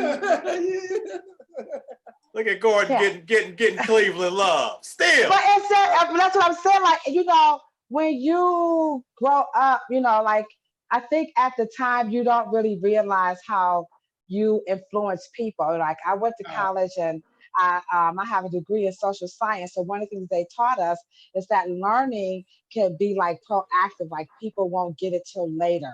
And Yeah. so sometimes you won't see it because at that time, of course, you're in fan mode. But hip hop is actually like the cornerstone, the foundation of my career, to be professional, to be excellent, to be vocal, to, as y'all would say, represent, you know what I'm saying? And so and you can be intelligent and attractive. That's the one thing I liked about hip hop. In the hood, if you was cute, you had a choice. You could be cute and a bimbo, or you could be smart and you could be ugly. But if you was in the hip hop, you could be anything. Yeah. And so that's where I found my place. And so the Gordy's Groove, the Fila was so different because everybody was on my Adidas and I hated them. I was like, ew, those are not cool. But Fila meant like, hey, you was like Depeche Mode. You was like that. You know what I'm saying? Yeah, I got you. So the Fila was just, and everybody, the upper echelon, the people who was like really going somewhere, they rocked the Fila. So to me, that was like, you were like an outlier. And that's the new word. Yeah, the outlier. So you were an outlier. You wasn't in with everybody else. And so I'm like that. I don't like to do everything that everybody else is doing. So that was my attraction. So everybody was on LL, Run DMC. I'm like, I'm taking Fresh all by myself. And then my friend, I said, get your own album cover. So, and I do want to ask Gordon something about my felines, but I do want to recognize the fact that we have another producer that came from Cleveland, went to New York, and now he's producing all over. My man Stereo, the Hitman, is in the building. My brother. But Stereo, before I get you, I want to also, since LaDosha brought that up. So, did you get some hookups? Did Fila show you some love? Or they was like, oh, that's cute, somebody made a song. I just did it for the same. I just did it for the love, just to have some fun with it. Okay. For nothing from nobody. Okay. Well, go ahead, Dosh. No, I was gonna say, so my sister, I was like, I'm the big sister. So my sister, I have pictures. I have my little Fila shirt, my little Fila mini skirt. I used to get rock a mini skirt. We was like the Fila crew. We was hoping you could come back through so you could see us with our little Fila minis and everything. So I'll see if I can find a picture like that mini was for Fresh, okay? Okay, so I see where you at. I know where you at. I'll find you. Yeah, okay. So if I find the picture, I'll post it and I'll tag Chill in it. Now, Gordon, another thing, and back when me and you was back. Hold on one second. Somebody's banging at the door. Hold on. Okay, it ain't 5-0, is it? They not. You bam. know what? Chill, go to bed. No. we might see a 5-0-1-2. No, you did not say 5-0. Yeah, hey, Chill, man. We might see some action right now live on Chill. Stop it. Stop it. Hey, Chill. I'm white collar. They don't kick my door in. They call me, Mr. Pickett, we're here. Could you come in the door, please? Yeah, I'm white collar. They already know you like that. Look, they come pick me up too. Okay, but now another thing, we used to crack jokes because you had some jokes about my album cover. And on the beach with some earmuffs on. Right, y'all had jokes, and then I had jokes about your Fresh Commandments cover. That was Tommy Boy's idea. It wasn't my idea, so you can't put that on me. Okay, that's what you're saying now. Okay, all kind of crazy shit. But I was asking, like, what was that writing on the, like I said that was two Chinese menus that you was holding in your hand. Hey, you gotta ask Monica Lynch. But you know what? Remember, it's some rappers that came out. What's their name? Wu-Tang. So they had a show on Hulu, and so it was about like I don't know the name of it, but I saw one of the episodes. To his point, where they had the guy dress up with the top hat on and put the penguin suit on, and he really didn't want to do it. Yeah, that but was RZA. RZA, okay, okay. That was RZA. Yeah, and so to his point, like he said, it wasn't my ideal. They were just like, you gotta do to make it work. Hey, to the you see how what was it? Mason complained about they didn't want to wear the shiny suits, the locks. They made them wear the suits. That's part of the video. That's the way they wanted the video to look. All right, I want to bring in my man Stereo the Hitman, a producer in the game, done worked with a whole bunch of people, done a whole bunch of things. What's going on, Stereo? Yo, peace to the God, Fresh Gordon, to my people, Chill, D. I see LaDosha in the corner, was popping. Yo, Fresh. Yo. Big ups to you, man. My crew is, SMG, DR Period, Smooth Hustler, Trigger, and Ice-T and all them. So we definitely crossed paths before, I'm sure. Okay. Yeah. Brother, for sure, man. I appreciate it. Word up. How you doing? You in Brooklyn right now? Yeah, same house. Okay, man. That's my second home, man. You know what I mean? Pickett Avenue and all that. And New York, New York, no doubt. How you, man? Everything good? Yeah, everything's good. No doubt, man. You still knocking out them joints or what? What's going on? You say giving it up. I bought this little, I might touch something, I don't know. I bought this little joint right here. I don't know what I'm gonna do with it yet. This is the keyboard. This is the controller. I'm gonna run into it. I don't know if I'm gonna use Logic Pro or whatever. Right. Mark Kent is supposed to get the Serato people. Okay. People send me something they want me to try out. So I don't know. No doubt. Yeah, that's my man too, Clark King. He's still doing this thing too, huh? Yeah. And my man, I saw I knew him from doing what we do. Next to this dude, Young Money, and he's like, "Yo, you got 1 or 2 songs in you. I need some help." So I met with him today. So he might get me back into it. Him and Young Money and Drake, they're doing their thing right now. So no doubt, man, Gordon, that would be dope, man, to see you back in the game, dude, and see you lay some beats, because they need that, Gordon. I was telling I said, man, I can't do this new stuff they doing. I was like, no, we want what you did before. Fact. I said, okay, yeah. I can do that. It's a full circle. These people can do it. Let's make it happen. I'm always down for it. Yeah, it's a full circle, Fresh. It don't change. A hit is still a hit. Ain't changed in years. Real talk. Okay. Hey, Gordon, real quick. While you was gone, man, we talked about this a second. Your people was holding you down, man. Yeah, Gerard, big time.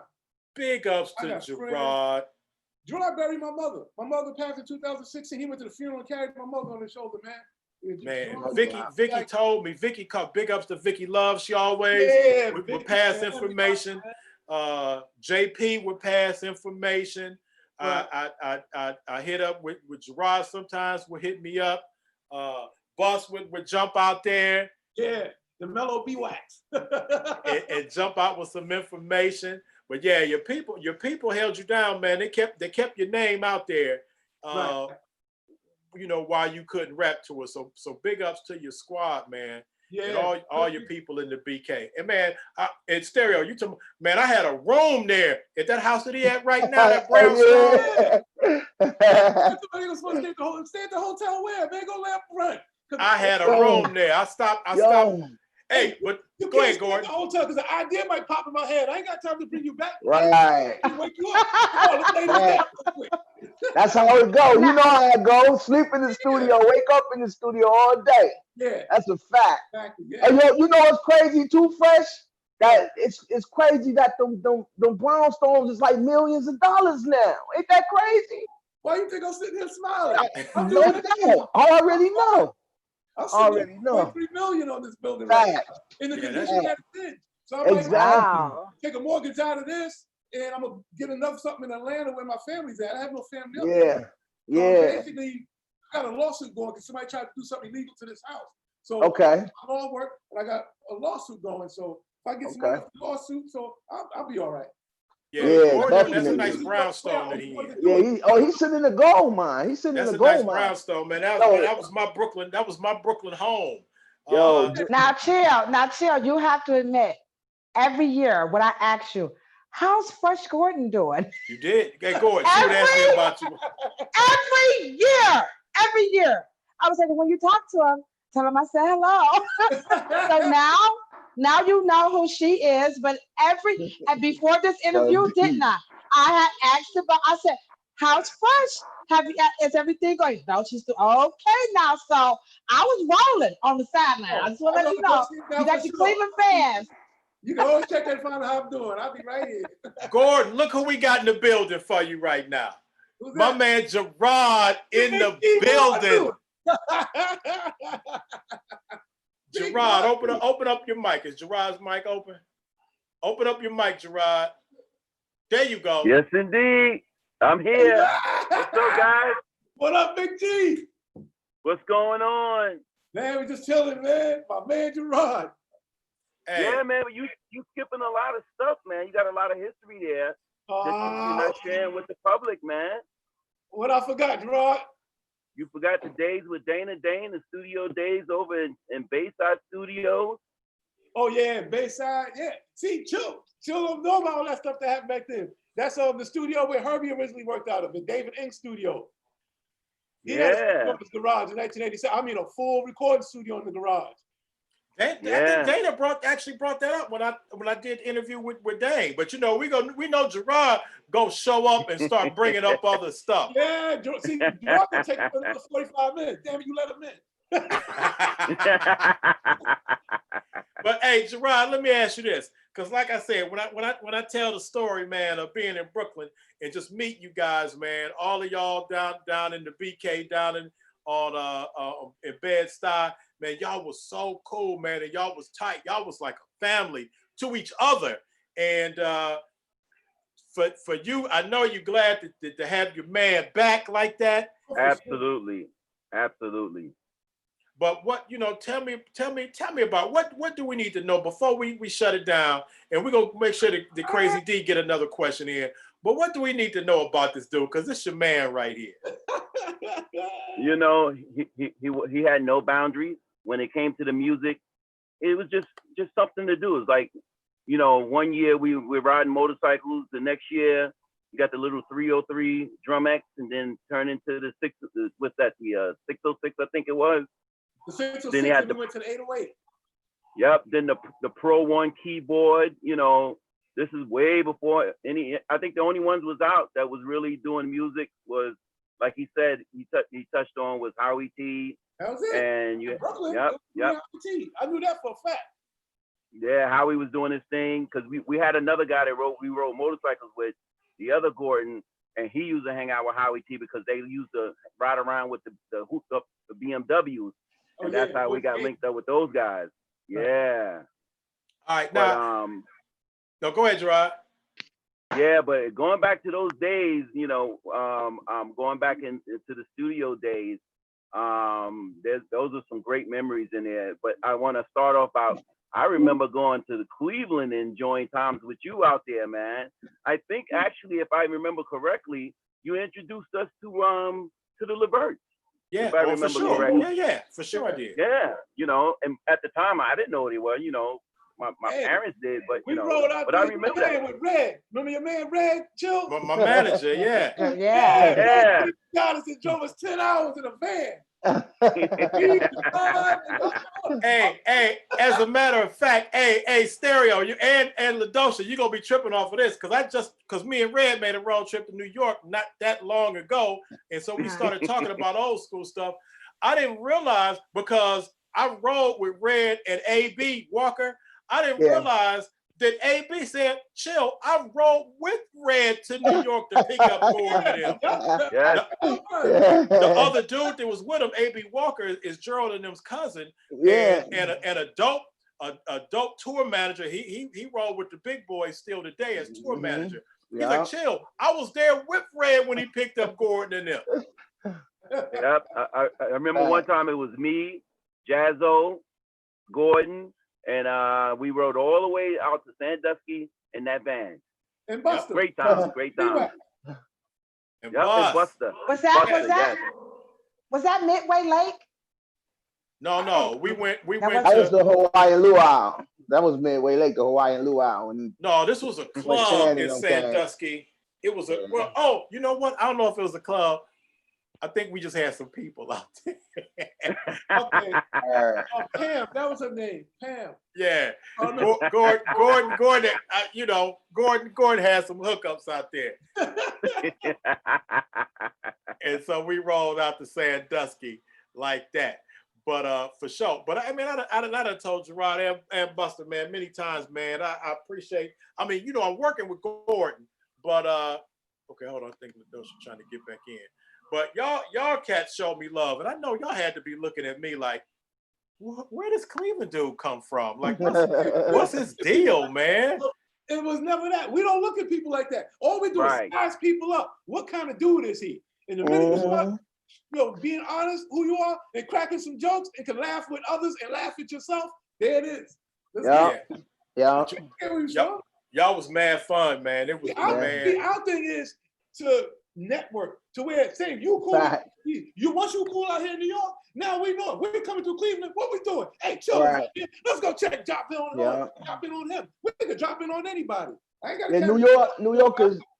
New York is very embracing, man. They embrace you. Like if you a real one thing about New York that I love. Oh, you gotta work to get embraced. They just ain't embracing off the rip. But the thing is, if you a real person, like if you real, they embrace it because they go like coming from Cleveland fresh, being in New York for so long, it's a system that y'all go by in New York. And one is protocol, one is loyalty, and the other one is definitely chain of command. Period. You feel what I'm saying? I learned those three things when I first came out there. You know, I'm running around with Smooth Hustler, triggering them, doing broken language and all that. You know what I'm saying? They taught me the road for Brooklyn and New York. You know what I mean? It's just those things, and when they see you genuine, they embrace you. Like these cats embrace me more than they grew up with dudes they grew up with. You get what I'm saying? It's so real like that. Right, but Stereo, let me tell you this though. See you, but you got to remember when I started coming to New York, it wasn't no cats not from maybe Philly, but definitely only East Coast cats. It wasn't no non-East Coast cats. It wasn't no rappers from anywhere else, especially the Midwest. It wasn't no rappers from nowhere else. So I was like the experiment. Yeah, fact. I was the experiment. That's it was brand new. Yeah. But go ahead, D. I want you before we close this down, D. Go ahead and get something in there. Crazy D. Yeah, I'm here. I just had to unmute. All right. It's been D's going. Go ahead, D. All right, go ahead, D. It's been an honor talking to you, Fresh. My last question for you: top 5 producers of all time, hip hop producers of all time. Your top 5. Timberland, Larry Smith, Teddy Riley. That's 3 quick ones.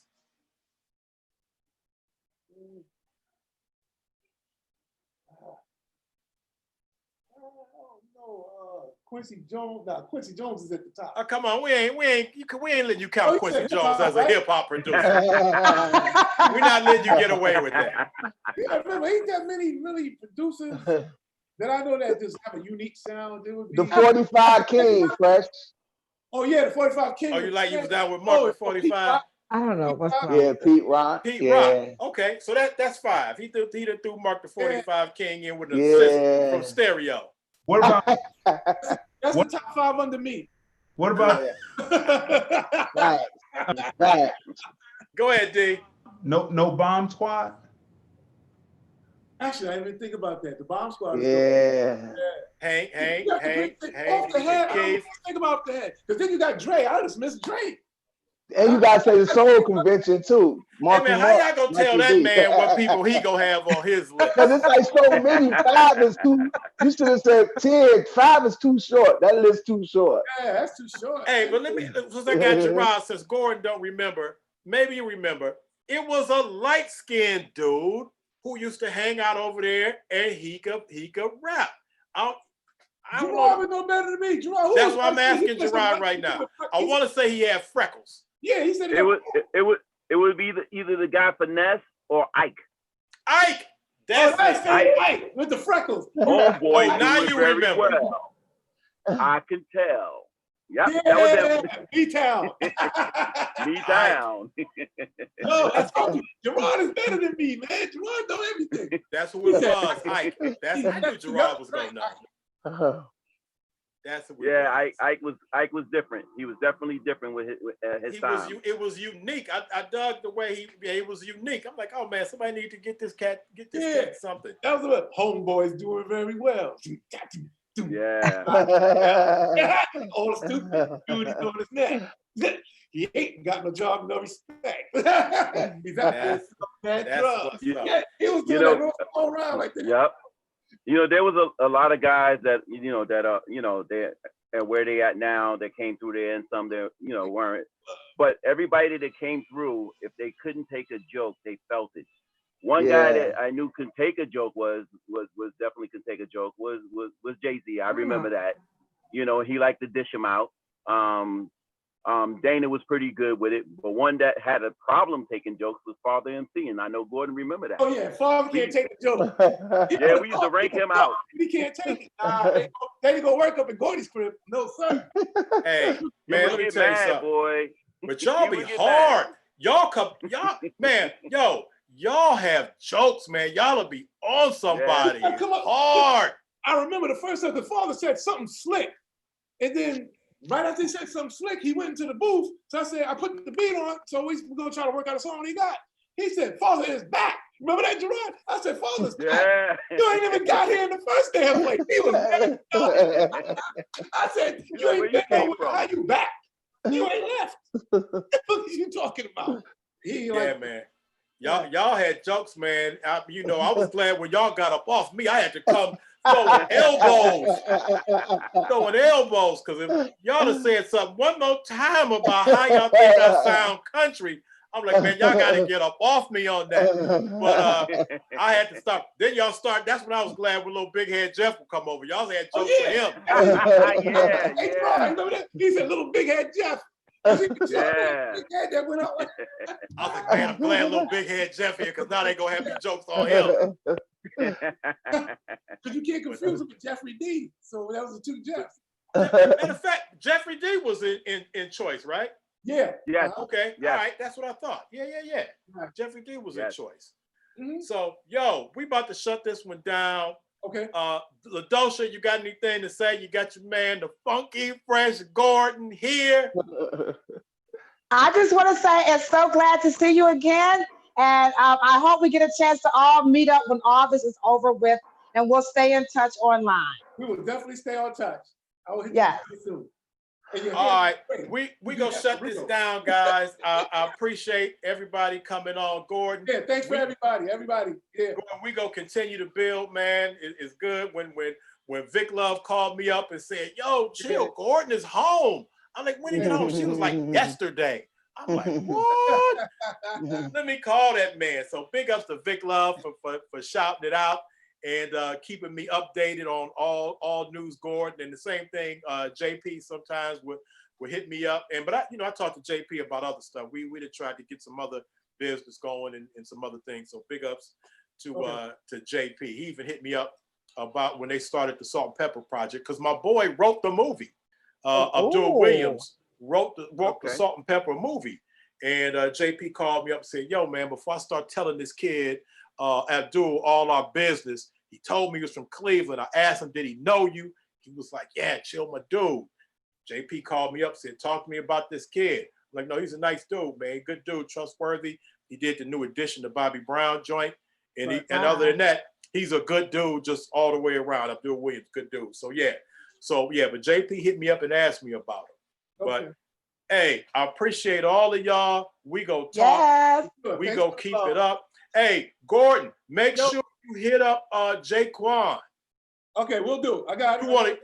You want to get that Jaquan interview. You want to be one of them people that Jaquan interview. We'll do. He the god of that, man, for sure. All right, we up out of here, y'all. Hey, again, tell everybody, make sure they subscribe to my YouTube channel. I'm gonna have more stuff. We get Dana back. We go get Curtis Blow up in here. Okay. It ain't all gonna be hip hop, but we Okay. gonna do the whole thing. For So sure. subscribe. Hey, if anybody, not y'all personally, anybody want to donate to Chill Talk, y'all already see or Chill Vision, you'll see the Cash App, $ money, the number 2, Chill. That's why I hooked my brother up. Now y'all hook Chill up. We don't get this all the time. Okay. All right. Absolutely, So absolutely. And Chill, keep doing what you're doing. We love it. I love it. And I always kept you in the loop because I always watched what you was doing. Even though Gordon was where he was at, we still always have love for you, man. I always got love for you. Yes, all sir. right, man, Okay, Jabbar. continue. He held you down. He always kept me in, Yes, sir. gave me info, just checked in on me. I shouted him out if I saw him out there. That's what's up. All right, Stereo, Crazy D, you know I'll be getting with y'all anyway. I'll see y'all. All right. So that's Yo, what's up. definitely. We out of here. Y'all know how I ended. All right. Peace. Bye. Peace. Peace. Definitely.